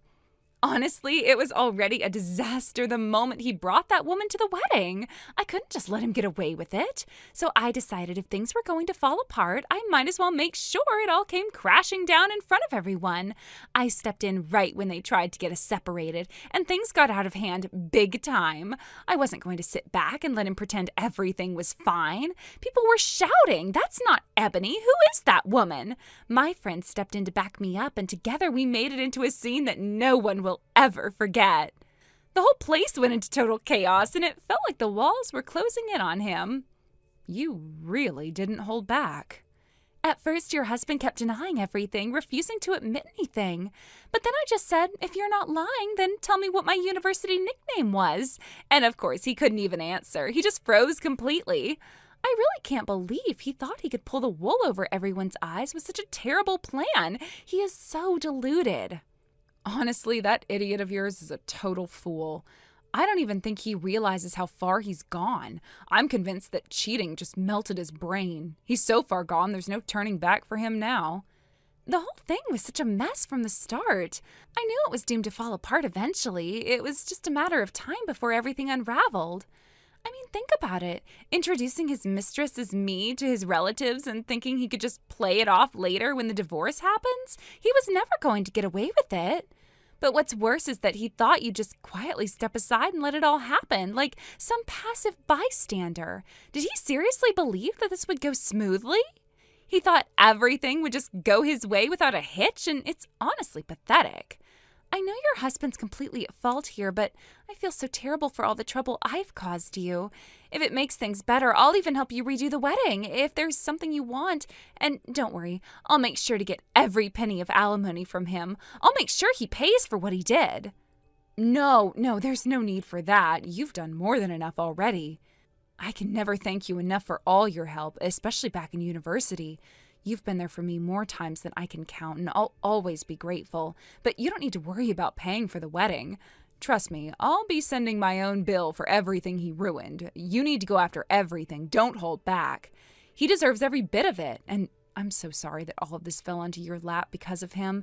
It's all his fault, and you shouldn't have had to deal with any of it. It's okay, but how are you doing now? I know you were stuck in that storage room for a long time, and I can't stop worrying about you. I heard from the friends that went and rescued you that they ended up taking you to the hospital. Is everything okay? It was just a light case of dehydration, nothing serious. I'm totally fine now. They hooked me up to an IV, and I'm feeling a lot better now. Once I get home, I plan on relaxing and doing something fun to unwind. You've been through so much, and I really admire your strength through all this. I just want you to know that I'm here for you, and I'll be right by your side, supporting you throughout the entire process. Thank you. Truly, I'm going to make sure that idiot regrets every single thing he's done to me and you. And, Maddie? Yes? Congratulations on your marriage. I truly hope you find the happiness you deserve. I really do. Thank you. Oh, you're too kind. Ebony, you stay strong.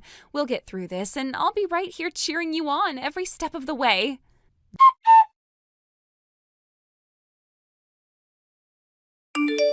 Ebony, please just let me in. I've been sleeping outside for 3 days now. The nights are freezing and I can't do this anymore. I'm begging you. I'm so sorry for everything. Please let me in. I can't take the cold any longer. I'm out of options here.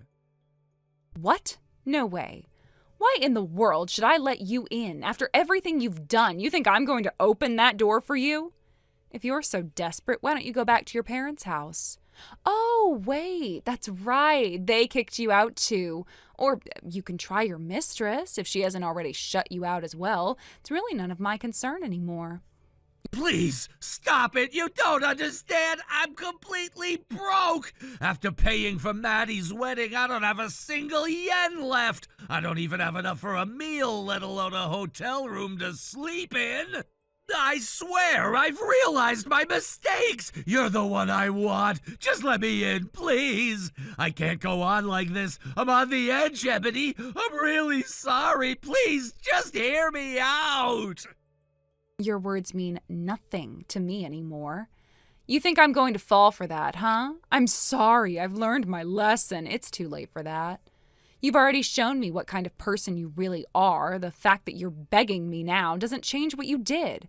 There's no place for you here anymore. You threw everything away, and now you're stuck with the consequences. You had your chance. Now the door is closed. I can't believe this is my reality. How did I end up like this? I thought we had everything figured out. I was ready to leave you and be with her. I had it all planned. I thought it was perfect. No one would ever find out. But now, I find out that Andrew's wife is your junior? What happened? How did things get so twisted? Are you really this naive? You honestly thought that even if your affair didn't come to light at the wedding, that no one would ever find out? Sure, maybe the wedding didn't expose you, but you know damn well that when we get divorced, it's all going to come out. Your little plan was never going to hold up. Do you think my family, my relatives, and yours are just going to sit back and let this slide when it's time to split everything up? That's not how it works, and you knew it. So tell me, what exactly was I supposed to do here? How was I supposed to fix this? How do I even fix myself now? At work, I'm being pushed out. They're demoting me, cutting my pay. There's no respect left for me anywhere.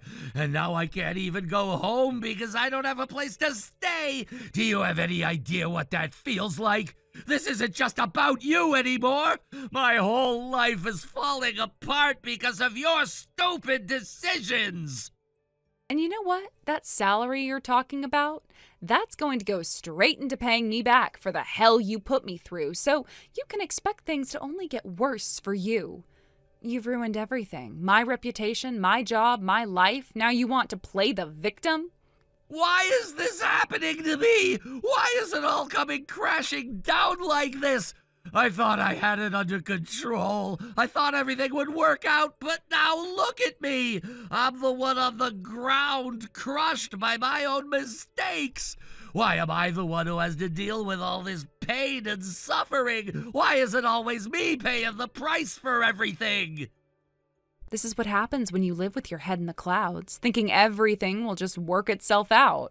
You never considered the consequences. You didn't think about what would happen if things went wrong. And now here you are, begging, but it's too little too late. You destroyed everything for yourself. This is your doing. Own it. I don't care how sorry you are, how much you beg. This is what happens when you get greedy and think you can get away with anything. You're not getting another chance. You're out of options. I'm going to bed, so do us both a favor and don't try to contact me again. From now on, if you want anything, go through my lawyer. You're not getting back in my life, no matter how much you beg. Good night, loser. Wait! No, please! Don't just leave me like this! Please, Ebony, don't abandon me! I don't have anyone else! I'm sorry, I made a huge mistake! Please, just let me stay for a little while! I can't face the world like this! Don't shut me out! I can't survive this alone!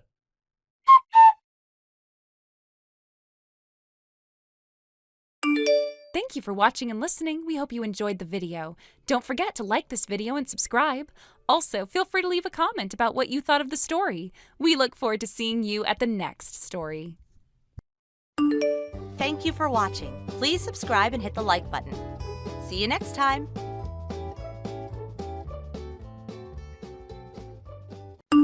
Camilla, is now a good time? There's something I really need to talk to you about. Oh, Juliana? I thought you were away on a trip with your boyfriend, Max. What's up? Yeah, actually, it's about that trip. I saw something there, and I really don't know how to process it, so I'm kind of freaking out. What did you see?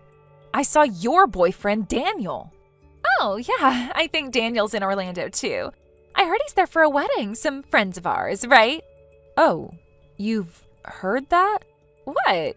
Wait, you're not saying Daniel was walking around with some woman, are you? Well, I'm sorry, but that's exactly what happened. What? Daniel was walking around holding hands with a woman about our age in Orlando. What? I know, I didn't know if I should tell you at first, but since you mentioned before that you might be getting a proposal soon, I just thought it might be better for you to hear it now, before it turned into something bigger or you got too emotionally attached to the idea of what was going on. If I've crossed a line, I really am sorry. No, thank you for telling me. If what you're saying is true, then I really need to think about what to do. Now that you mention it, I've been trying to contact him since yesterday, but he hasn't been answering. I guess if he's meeting up with his affair, that would explain it. He's always had this thing about cheating, but I didn't say anything, so I guess he just felt like he could get away with it. Now he's off on a trip with another woman, and it just feels like such a betrayal. I had no idea things had gotten this far. I know, it's just frustrating. How could he do this, especially when we were talking about marriage? I thought we were on the same page, planning our future, and now I don't even know who he really is anymore. How could he hide something like this? By the way, Max said he has exchanged contact info with Daniel. Wait, really? Yeah, I just found out. Max told me that he's actually met Daniel a few times for work-related stuff. They never spoke personally outside of that, but he's got Daniel's number saved, and Max said that if I'm okay with it, he could reach out to him to see what's going on. What do you think about that? Should we try that? Well, if we're just trying to get some answers, I guess it's worth a shot. If you could have Max contact him just to get a better idea of what's going on, I'd really appreciate it. I'm not sure what to think right now, and I just need some clarity. Okay, I'll tell Max to get in touch with him and let you know what he finds out. Thanks, Juliana. I am just so overwhelmed right now. I don't know what I'm supposed to do. Daniel was supposed to be the one I was going to build my life with, but now it just feels like everything is falling apart. I understand. It's so hard when you're emotionally invested in someone and you have plans for your future only to find out that things aren't what you thought they were. It's okay to feel hurt and confused right now. You deserve someone who respects you and treats you with the loyalty and love you give them. That's what I want for you. I know that you'll get through this no matter what happens. Yeah, I keep telling myself that. It's just hard to reconcile what I thought was true with the reality of what's going on. But you're right, I need to focus on what's best for me now. I can't keep giving my trust to someone who doesn't deserve it. Exactly, and just remember, you have people who care about you and you don't have to go through this alone. You're not the only one who's been hurt and you don't have to carry all of this on your own. I'm here for you and I'm ready to help however you need me to. Thank you. It really means a lot to me to have someone like you in my corner. I don't even know what to think right now, but I guess I'll just have to wait and see what Max finds out and go from there. Of course, just take it one step at a time and don't let anyone rush you into making decisions. You're the one who gets to decide what happens next. Just remember to take care of yourself. I'm here if you need me, and you don't have to do any of this alone. Yeah, I'll do that. Thanks again for everything, Juliana. I really don't know how I'd handle this without your support. You're welcome. And remember, no matter what happens with Daniel, you deserve someone who treats you with respect and love. Don't settle for less than that. I'm always here, so don't hesitate to reach out when you need someone to talk to. I will. Thanks again. I'll keep you updated on what happens next. I'll be waiting to hear from you. Take care of yourself, okay? Okay, I will. Talk soon.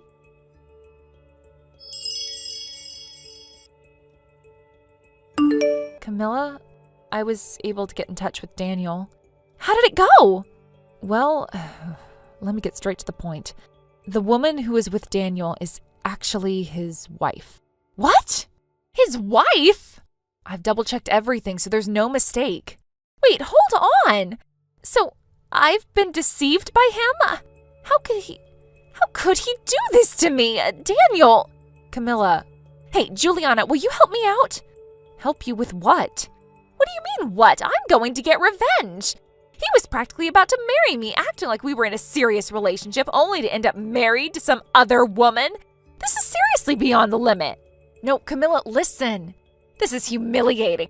I'm not going to be okay until I get compensation from him. Camilla, calm down. How can you expect me to calm down? There's more to the story. More? Please, just listen to the end. Okay, go ahead. I don't really know how to phrase this, so please don't get mad at me for asking it like this, but... What? Were you really dating Daniel? What?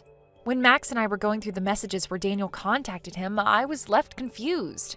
You know, I went to college with Daniel, but after we graduated, we lost contact. The only time I really heard about your relationship was when you'd occasionally share stories about him. So now I'm thinking, we're hearing these things secondhand, but maybe it wasn't as real as you think. What are you talking about? I'm telling you I'm dating Daniel. We work together, our departments are separate, but we're on the same floor and we can see each other every day. We commute together every morning, and when our work hours align, we leave at the same time and go home together. Plus, our nearest stations are all the same, and we live only 3 minutes apart. This only became possible because I moved closer to him. Actually, I wanted to live in the same apartment building, but there was no vacancies, so I had to settle for a nearby place. Oh, I see. Right? From any angle, it's clear we're in love. This is the proof that we've been a couple, don't you think? Well, about that, as I just mentioned, David already has a wife. Yeah, I know. I lost it earlier, but thinking back, this isn't the first time something like this has happened. It's probably just a temporary lapse in judgment. He'll come back to me, so I'm not worried. But I do need to have a serious talk with him about his infidelity. I mean, he actually let some woman convince him to go all the way. Oh, it's just too much. This time, I'll make sure the woman gets the compensation she deserves. Thanks for the info, by the way. Please thank Max for me, too. Hey, I told you to listen until the end. Wait, there's more? There is. Actually, there's something I really need you to understand. Understand? What am I supposed to understand? Daniel said that I should just tell you outright, so here it goes. What's that supposed to mean? Daniel, well, yesterday was his wedding day. What? You're saying Daniel was cheating on you, but don't you think it's a little odd to marry your affair partner? So, they had a secret ceremony, right? How else could I have not known about it? I asked him about it. It was a big wedding attended by both families, relatives, and even friends and acquaintances. They had a reception with around 200 guests. Apparently, even people from your company were invited. What? I didn't know. You mean the affair partner is me? No, hold on. Let me be clear. You weren't even the affair partner. What? Sorry, let me explain more clearly. The whole thing with you and Daniel being a couple, that's just what you've convinced yourself of. What? What are you talking about? I gave you all the proof earlier. Yeah, but the thing is, you only got into Daniel's company because you chased after him and got a job there. And the reason you live so close is that you figured out where Daniel lived and moved into a nearby place. Of course your station will be the same, and if you work in the same company, it's no surprise you're both leaving at the same time. This isn't evidence you're dating. It's evidence you've been stalking him. Stalking? What do you mean stalking? I'm not stalking anyone. Well, this is what Daniel has been saying. He said that the only thing he's ever talked to you about at work was work. Of course, we were both busy with work. You can't go around flirting in the office, can you? Also, he said that you would follow him home, always sneaking behind him with a creepy grin on your face. He said there were times when he even had to purposefully shift his schedule so you wouldn't end up walking home together. Creepy? I didn't do anything like that. Well, according to Daniel, it wasn't like you were walking home together. You were just following him, right? Where are you getting this from? Apparently, people in the office have started talking about how creepy it is that you're always following him. What? So when it came time for yesterday's wedding, Daniel made sure that you wouldn't find out about it. He deliberately kept it from you so it wouldn't cause any trouble. What? You need to stop this nonsense, Camilla. What is going on now? Fine, let's meet in person and talk. I can't do this over the phone anymore. In person? I just arrived at Orlando Station. Wait, what are you talking about? It's really simple, actually. After I saw your message earlier where you mentioned that Daniel might be cheating, I couldn't just sit around, so I immediately got on a train to Orlando. Camilla, this is insane. You really think you can just show up like this? So, where's Max right now? You two are together, right? He's close to Orlando Station, right? Even if you ask me where I am, I don't think Daniel's around. He won't be here, trust me. That's impossible. With all the information that's been coming out of Daniel, it's obvious that you've been talking to Max, matching your stories, and using all that to feed me your version of events. What are you planning to do with all this? I brought the divorce papers and the marriage registration forms. I'm going to make you and Max sign as witnesses, and then I'll submit them to the authorities. We're doing this right now. You're involved whether you like it or not. Well, I'll admit it's true that Max and I were together with Daniel and his wife earlier. I knew it! But we've already parted ways. It's over now. What do you mean parted ways? Where did you all go? Daniel and his wife? The wedding? It was in Miami. They only came to Orlando for sightseeing. It's just a stopover. They weren't here for anything serious. Sightseeing? You expect me to believe that? Then tell me, where are they staying? Where's their hotel? You need to tell me right now. I'm not waiting any longer. I'll go to the hotel myself and confront them. Well, that's the thing. It seems like we just missed each other. You arrived just as we were leaving Orlando. What do you mean, missed each other? We both arrived here, didn't we? You sent me a message saying you got to Orlando Station just a few minutes before Max sent one saying he was on the way. It was just a timing thing. We left before you got here. What? I can't believe this. So you were already in Orlando before I even arrived and didn't tell me? Why keep this from me? Why lie about all of it? What are you hiding from me? Calm down, Camilla. I'm not hiding anything from you. But then where are you? You said you were in Orlando. If that's true, then where are you now? Don't make me chase you all over the city. Look, we're not even in Orlando anymore. We left a while ago. Max and I are on our way to our next location now. We're not even near the station anymore. Wait a second. You mean you're not in Orlando anymore? You left already? You're telling me I rushed here for nothing? I haven't even booked a place tonight. How am I supposed to find them now? How am I supposed to get answers? I'm so done with all these games. This isn't fair. Well, that's a shame, but you're the one who insisted on coming here without knowing anything for sure. I thought I could get rid of that fake wife and spend the night with Daniel. But now it looks like I've been chasing shadows. So the fake wife, huh? You know, you could have avoided all of this by just asking for the truth. Oh, come on. Don't pretend you care about me now. You're just making fun of me. You know nothing about what I've been through, and now you're telling me I could have avoided this? I don't think so. You want to know what's really funny? I thought I could just kick her out and then take her place, but I've been made a fool of. I think it's time for you to take a hard look at yourself, Camilla. This entire mess, it's not Daniel's fault. You've been caught up in it too. You should have thought about the consequences long before getting involved in this. You think this is my fault? Of course I'm caught up in it. I never asked for any of this. You really think that this is easy for me? I'm just supposed to sit back and let all this happen? I don't know who to trust anymore. Daniel has lied to me, and now I don't even know if I can trust you. You think that's simple? Okay, enough. I'm done with all of this. Wait, I barely have anything on me. I rushed out without grabbing any money or cards. I've got nothing to get by. I don't even have my bag with me. How am I supposed to survive like this? It's not my problem anymore, Camilla. You made your choices and now you'll deal with them. I've made mine too. I can't keep covering for you. I just can't keep doing this. I'm sorry, but I need to cut all ties with you now. We can't keep pretending like everything's fine when it's clearly not. What? You're just going to abandon me like this? I'm scared, Camilla. If this were Max and not Daniel, I'd really be afraid right now. I don't know who you've become, but I can't stay around and let you drag me into this any further. What do you mean by that? You're afraid? Afraid of me? Yes. And it's not just about you anymore. It's everything that's been happening. I can't handle it. I've made my decision. Wait, you can't just do this. I'm stranded now. I need help. Please, I don't even know where I'm supposed to go. I don't have any money with me.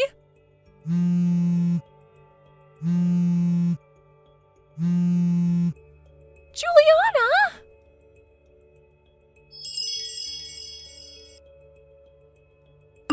In the end, it seems that Camilla was picked up by her family. After everything that had happened, the situation had gotten so out of hand that it became clear to everyone that she could no longer stay where she was. Her actions had created a rift, one that no amount of avoidance or denial could fix. The chain of events that led to her departure from the company unfolded in a way that no one had anticipated, least of all Camilla herself. The entire episode took a different turn when the issue of her stalking behavior towards Daniel reached her parents. The truth about what had been happening behind closed doors, the messages, the constant following, and the incredibly erratic behavior, it all came to light. Her parents were horrified, as any parent would be. They had no idea how deep their daughter's obsession had gone, nor did they understand how Camilla, once a smart and capable woman, had allowed herself to spiral into this kind of behavior. It wasn't just her family who found out. The company was also aware of the situation, though in a more formal and less personal way. It turned out that Camilla had already been reprimanded by her employer about the stalking behavior, though she had completely ignored it. Apparently, her refusal to acknowledge the seriousness of her actions was rooted in a lack of self-awareness. She didn't believe what she was doing was wrong. In her mind, she was simply acting out of love, out of desire, and perhaps out of a misguided sense of entitlement. After all, she had once been close to Daniel, and that was something she thought she could claim forever, but the reality was far different. Her disregard for the warnings she had received at work made things worse. It wasn't just the company that had become aware of her actions. Her colleagues, people who had worked closely with her, had begun to notice the subtle changes in her behavior. The way she would appear at odd hours, the way she would act if Daniel was even mentioned, it didn't take long for people to start talking. And once the whispers spread, there was no hiding the truth. However, it wasn't until Shuichi, a colleague who was somewhat close to Daniel, reported the incident to the higher-ups that the situation truly escalated. Shuichi's decision to speak out was pivotal. He understood the gravity of the situation, and he couldn't stand by and watch someone else suffer, not when it was clear that Camilla's behavior was crossing serious boundaries. His report opened the floodgates, bringing the attention of not just the company, but also Camilla's family, who had been kept in the dark until that point. The news hit her parents like a tidal wave. They were forced to confront the uncomfortable truth about their daughter's actions. It was clear now that she was not just facing personal struggles. She was engaging in a pattern of behavior that was unhealthy, even dangerous. Her parents, realizing the full extent of the situation, made the decision to intervene.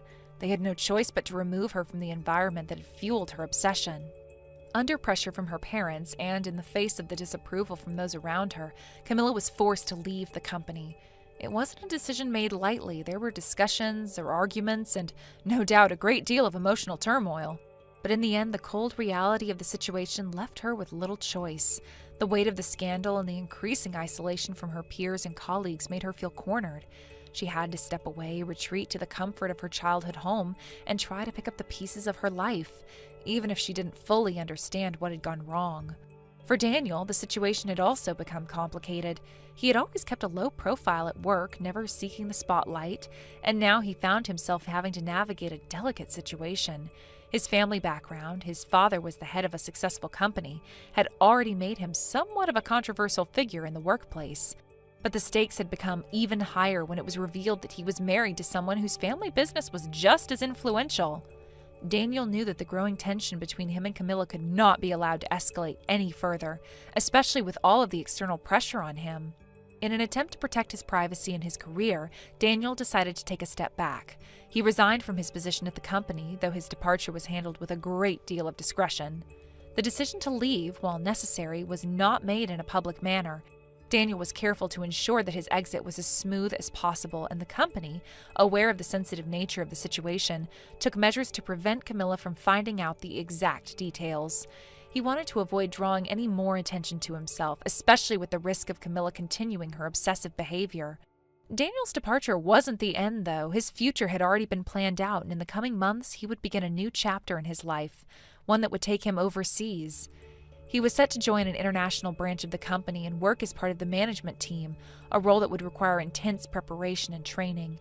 It was clear to everyone around him that this move would be an important one, not just for his career but for his personal well-being as well. The overseas location would provide the distance he needed from Camilla, and the situation had become so toxic. As for Camilla, her chances of continuing her stalking behavior were rapidly diminishing. The new role that Daniel was about to take up meant that he would be far removed from the reach of her obsessive tendencies. The distance between them would effectively sever any remaining ties, and any possibility of Camilla continuing to pursue him would be impossible to maintain. The factors that had once kept her delusional sense of connection alive were being systematically eliminated. She would no longer be able to monitor his every move or even keep tabs on his whereabouts.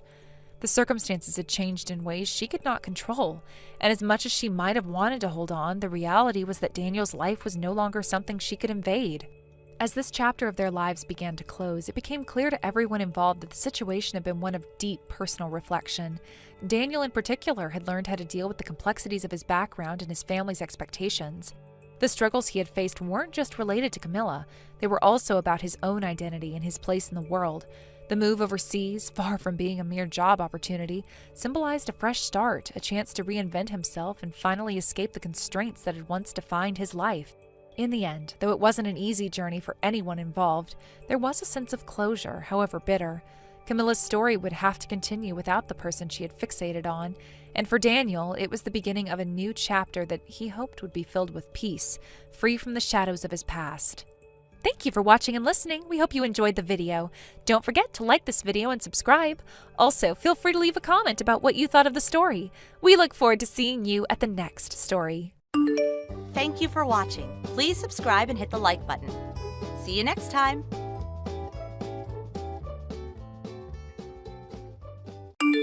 Mikey, it's your mother. I hope I'm not interrupting anything, but I just wanted to check in and see how things are going. You're working from home again today, right? That means you're by yourself all day. Are you feeling okay? You haven't caught a cold, have you? Sometimes you don't even realize you're getting sick until it gets really bad. And what about food? Are you eating properly? You have a terrible habit of skipping meals when you're too busy with work. Oh, and Andrea, she's making sure you're taken care of, isn't she? Oh, for the love of... Mom, can you please stop bombarding me with these overprotective messages? I was in the middle of a really productive work session. I was focused. I was actually making good progress. And now my focus is completely shattered because I had to stop and deal with this. Mikey, that's not a very nice way to talk to your mother. I'm just looking out for you. Looking out for me? Mom, this isn't just looking out. This is you hovering, micromanaging, obsessing over every little thing as if I'm a kid who can't take care of himself. That's not true. I'm just making sure your lifestyle isn't falling apart. I know how you get. You get so caught up in work that everything else gets neglected. If I don't check in, who will? It's not like I can just stop by and see for myself, so I have to rely on Andrea. Mom, how many times do I have to tell you, stop putting this kind of pressure on Andrea? She's my wife, not my caretaker. Oh, don't say such cold things. Do you have any idea how sad that makes me? Even if it makes you sad, it frustrates me. It's exhausting having the same conversation over and over again. And can we address something else, like the fact that you keep calling me Mikey? What's wrong with that? What's wrong with that, Mom? I'm 34 years old. You can just call me Mike.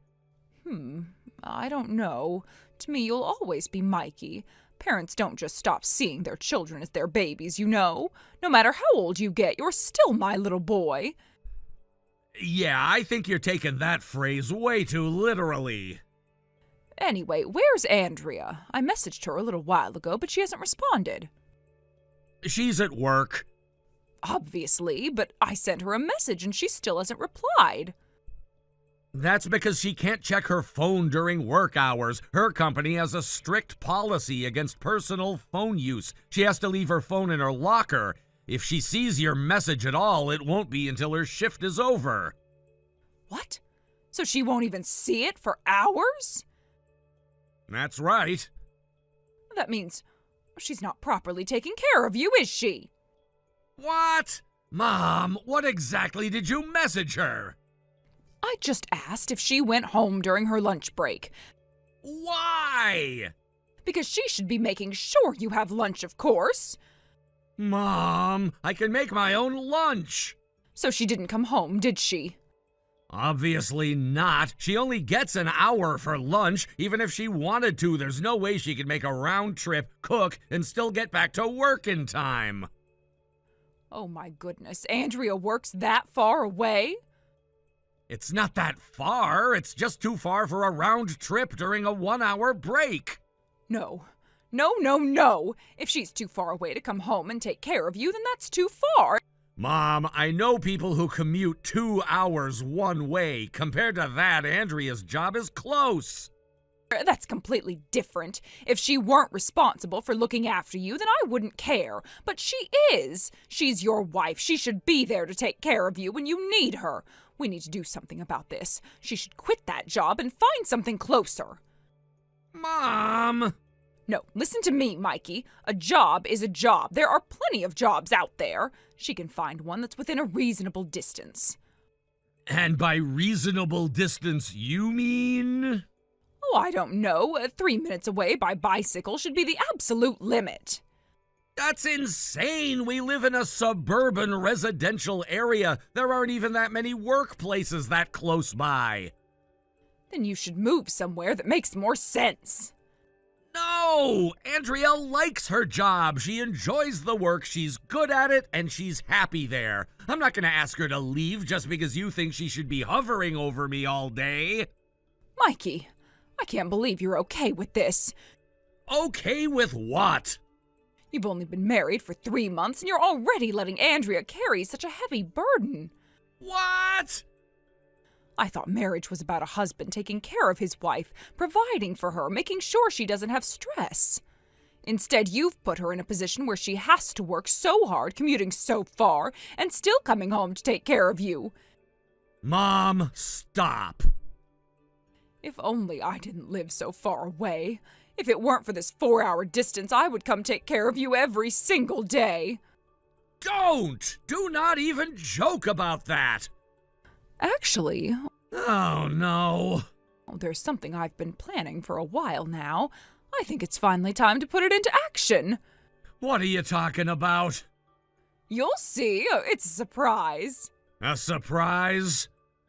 Yes, I just need a little time to prepare everything, but once it's ready, you're going to be so happy. Mom! Trust me, Mikey. I don't! I really don't! Oh, you'll love it. I already hate it. Now, just be patient. Everything will be ready soon. I have a really, really bad feeling about this.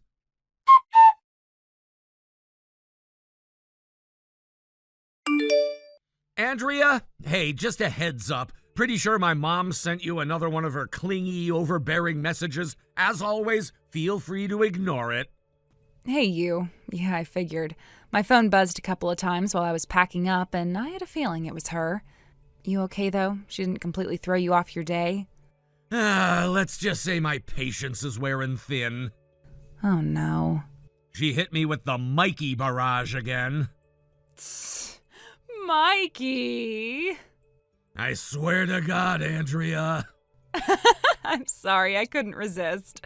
But seriously, I don't know how you deal with this daily. Your mom's got persistence, I'll give her that. Oh, believe me, if persistence were an Olympic sport, she'd have taken home gold years ago. No kidding. Though, to be fair, I do get why she's like this. Your parents' divorce hit her hard. Living alone must be rough for her. Yeah, I get that, I do, but here's what gets me. The whole reason my dad wanted the divorce in the first place was because she was way too obsessed with me. That's literally why they split. And 2 years later, she still doesn't get it. That part is wild to me. Like, I understand feeling lonely. I understand struggling to adjust, but you'd think she'd have some level of self-awareness.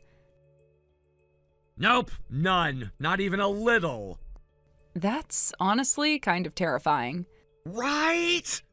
At least your dad understood what was going on. That's the one silver lining in all of this. Yeah, thank God for that. If nothing else, I'm glad at least one of my parents realized how unhealthy this was. Honestly, if Dad hadn't dropped the divorce bombshell when he did, I might have never worked up the courage to move out. And if I hadn't moved out, I wouldn't have met you. Aw. I mean it. If I'd still been stuck in that house with just my mom, I don't even want to imagine what that would have been like. Just thinking about it makes my skin crawl. Well, you're not stuck there anymore, and you'll never be in that position again. Yeah. Except, she still finds ways to make my life miserable from a distance. If only you could just block her number and be done with it. God, I wish, but you know what would happen. The moment she realizes I'm not responding, she'll be on the next train over. Yeah, that's a horrifying thought. Yeah, and it's exactly why I regret giving her our address. But you had to, right? That was part of the deal when you moved out? Yeah, at the time I was so desperate to get out I would have agreed to anything. But now, every time she calls, every time she texts, every time I hear that notification chime and feel my stomach drop, I regret it. I regret it so much. And it's affecting your work, too. Last week she was blowing up your phone even though you were literally in the middle of a deadline. Exactly! That's what pisses me off the most! I work from home, staying focused is everything for me. And yet here she is, treating me like I'm just sitting around waiting for her to check in on me like I'm still some kid. She has zero boundaries. I don't know how you deal with it. I don't, Andrea. I don't deal with it. I just survive it.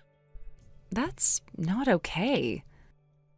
I know it's not okay. That's why I need to figure something out before I completely lose my mind. I love her. She's my mom, but I cannot keep living like this. I hear you, and I really, really wish there was more I could do to help. You are helping. You're literally the only thing keeping me sane through all of this. Well then, I think you're going to love what I have to tell you next. Oh? Go on, I'm listening. So, remember how I asked my friend, the one in real estate, to keep an eye out for places that match what we're looking for? Yeah? Well, she just got back to me. She found a place. No way! Yep, Like our kind of place? exactly. Good location, great layout, and best of all, it has amazing soundproofing. Which means your dream of having a proper, distraction-free home office, it's finally happening. Oh my god, this is actually happening?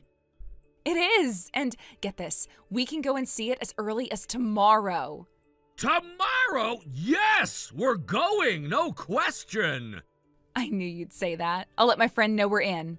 Andrea, you're the best! Like, the best. I could kiss you right now. Hold that thought until I actually get home. Deal. God, this is perfect timing. Our lease renewal is coming up soon, and I was dreading the idea of signing on for another year here. Right? Same. This is our chance to make a fresh start. No more worrying about paper-thin walls, no more distractions while you're working. Hopefully. A bit more distance from your mom's radar. Please, I need this. Then let's do it. As soon as we check out the place and confirm everything, we'll start prepping for the move. It's gonna be a lot of work, but we've got this. Yeah, we do got this. Let's make this happen.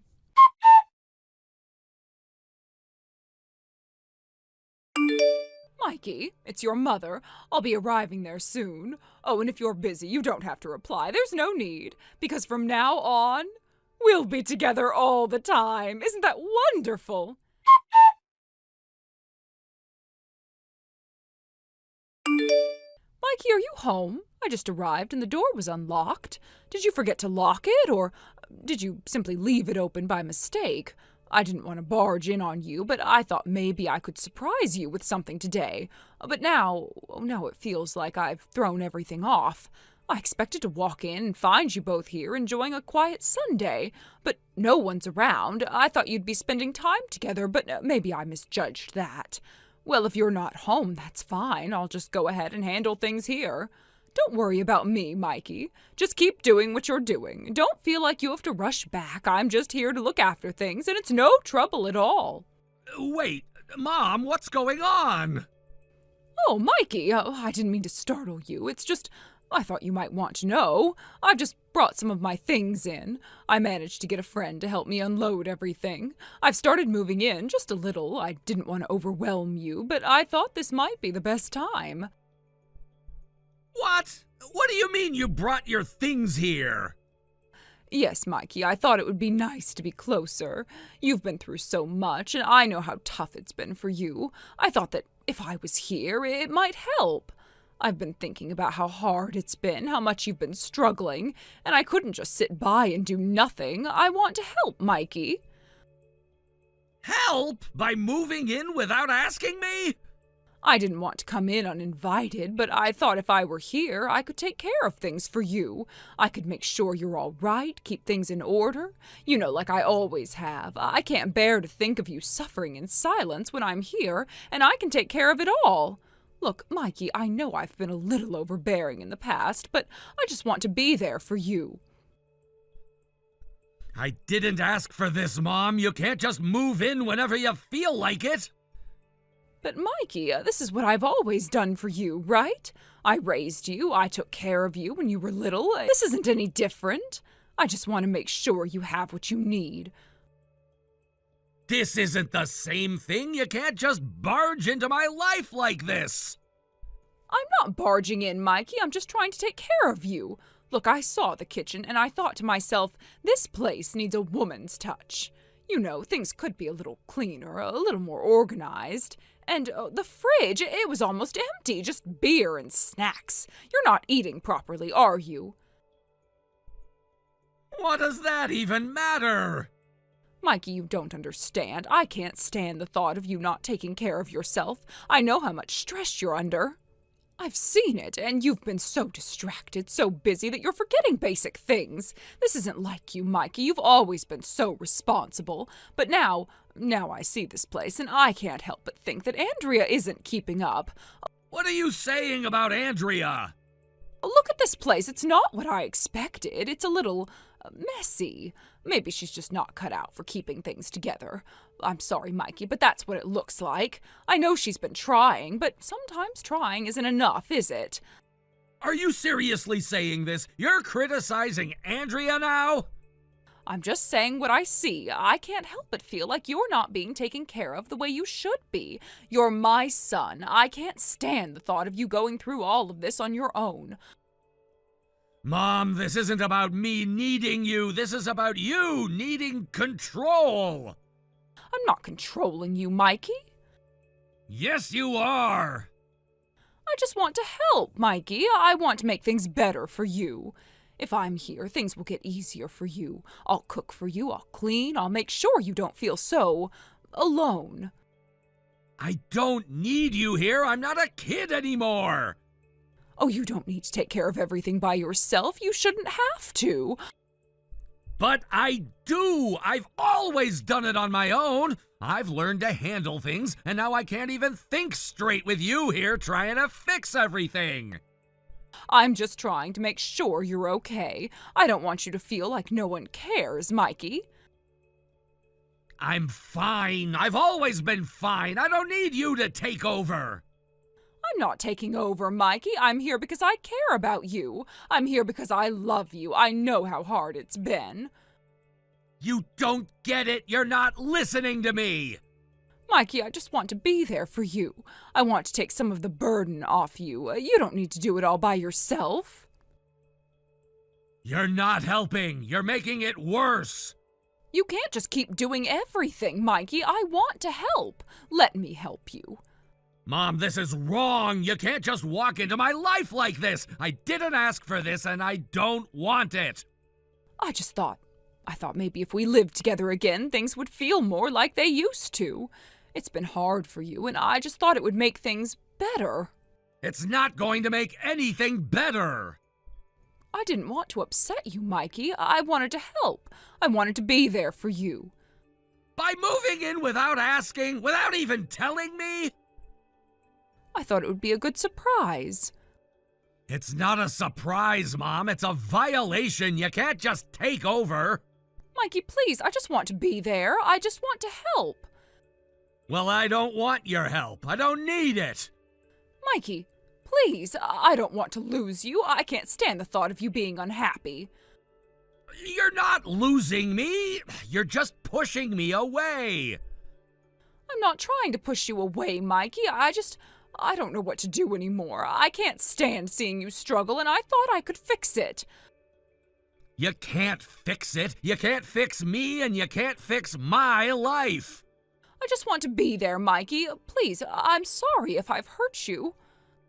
You have. You've hurt me so much, and I can't keep letting you do this. I need to have my own life, Mom. I need to have my own space, my own boundaries. But, Mikey, we're family. Don't you want us to be together? Not like this, Mom. I need to move on. I need to build my own life. Mikey, please. I'm sorry. I didn't mean to hurt you. I can't do this anymore, Mom. I need to be away from you. No, Mikey, please. Goodbye, Mom. Mikey, no. I can't keep doing this. I can't keep pretending that everything's okay when you keep overstepping. Mikey, please, I love you. Don't leave me. It's over, Mom. I can't take it anymore. Goodbye. Mikey?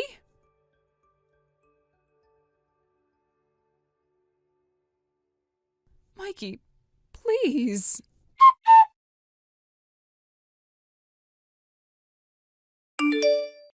I left the matter to the landlord to handle. At first, I couldn't shake the fear that this could spiral out of control. I prepared myself for the worst-case scenario, one where the situation would end up involving the police, a point of no return. It's a terrifying thought that things could get so bad that the authorities would have to step in. I braced myself, knowing I might have no choice but to face whatever consequences would come from this turmoil. But when the time came, when I wasn't there to intervene, it seems my mother realized, perhaps for the first time, the gravity of the situation.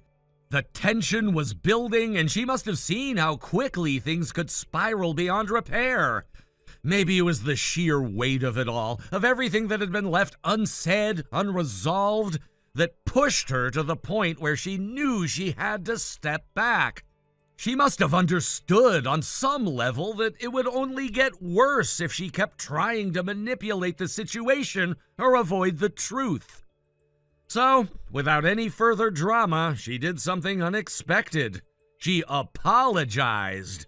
It wasn't a perfect apology, of course. It wasn't one that magically fixed everything or erased all the pain, but it was sincere, at least from her side. And that simple act seemed to diffuse the tension that had been building. There was no police involvement, no further escalation. My mother, for the first time in a long while, seemed to be owning up to something. It was a quiet moment of reckoning, but one that allowed the situation to come to a close, at least temporarily. But things didn't end there, not by a long shot. Immediately after that, it seems my mother sought out my uncle, her older brother. It's clear she turned to him for help, hoping that he could smooth things over, help her navigate the mess she had created. I can't say for certain what exactly they discussed, but when my uncle showed me the conversation history, it was hard to ignore the look on his face. His initial reaction was one of disbelief, even disgust. He couldn't believe what had unfolded. It wasn't just that he was upset. It was as though he was physically sickened by what he read. The details were beyond his comprehension. How could it have gone so far? How could things have unraveled this badly? I could see the shock and frustration in his eyes as he processed everything. But over time, after a lot of back and forth, he came to a reluctant understanding. He didn't like it, but he finally saw why I had done what I did, why I had chosen to distance myself. He couldn't change the past, and neither could I. But at least, after all the pain and confusion, there was a level of acceptance that eventually came. The reality, though, is that none of us could change the past. It was done. And what followed was a decision that felt both inevitable and tragic.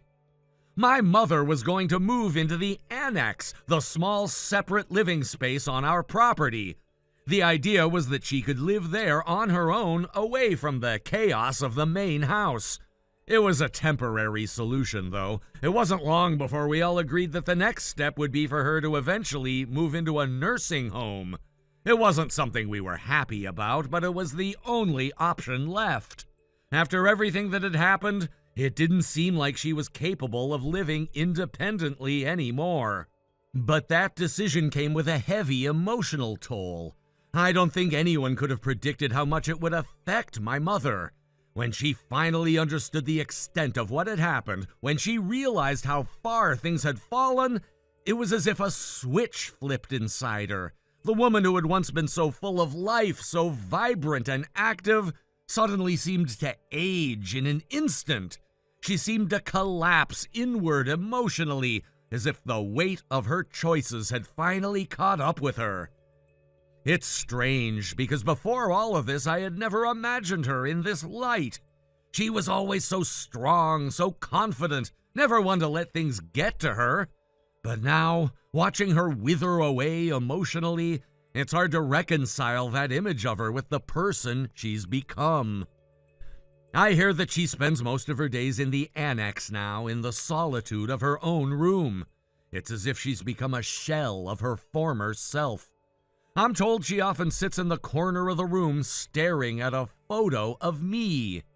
Maybe she's looking at it, trying to hold on to some piece of the past, trying to make sense of everything that led to this moment.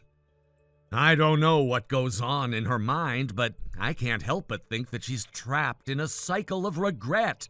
She's there, but not really there. She's physically present, but emotionally distant. It's like she's stuck in a moment of frozen time, unable to move forward, unable to let go of the past. There's a part of me that feels sorry for her, but there's also a part of me that's angry. Angry at how things turned out, angry that we got to this point in the first place. How could it have come to this?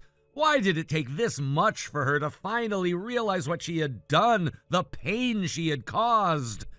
I know she's not a bad person. She's my mother, after all. But the choices she made, the way she pushed me away, the way she disregarded everything I tried to build for myself, it all adds up. And I can't help but wonder if this was always the path she was going to take. Maybe she never had the capacity to truly understand what it meant to be a mother, to be there for her child, to support them, to recognize the boundaries they set. She never seemed to be able to recognize those things. She was too caught up in her own world, in her own needs, to see how much damage she was causing along the way. And now, as I reflect on everything that's happened, I'm left wondering whether I could have done more to fix things before they got to this point. Maybe if I had said something sooner or done something differently, things could have turned out better. But the more I think about it, the more I realize that this was inevitable. There was no way to go back, no way to fix it. And that realization that we've both been trapped in this cycle for so long is almost as painful as the events themselves. My uncle once told me that sometimes even the strongest family bonds can break, and when they do, they can never be fully repaired. It's a harsh truth, but it's one that I've come to understand all too well. He was right. We've reached a point where there's no going back. My mother and I are too different now. The person I knew, the person I once called my mother, is gone. And in her place is someone who doesn't even recognize herself, let alone me. I think about the future, and I'm not sure what it holds for either of us. I can't predict where this journey will take me or where it will take her. But one thing is certain. Everything has changed. There's no going back to the way things were. The distance between us now is permanent. A chasm that can never be bridged no matter how hard we try. And as much as I wish things had turned out differently, I know that we both have to face the consequences of our actions. The pain, the regret, it's all a part of the process. But in the end, I don't know if there will ever be a way to heal from this. Perhaps time will offer some form of healing, but some wounds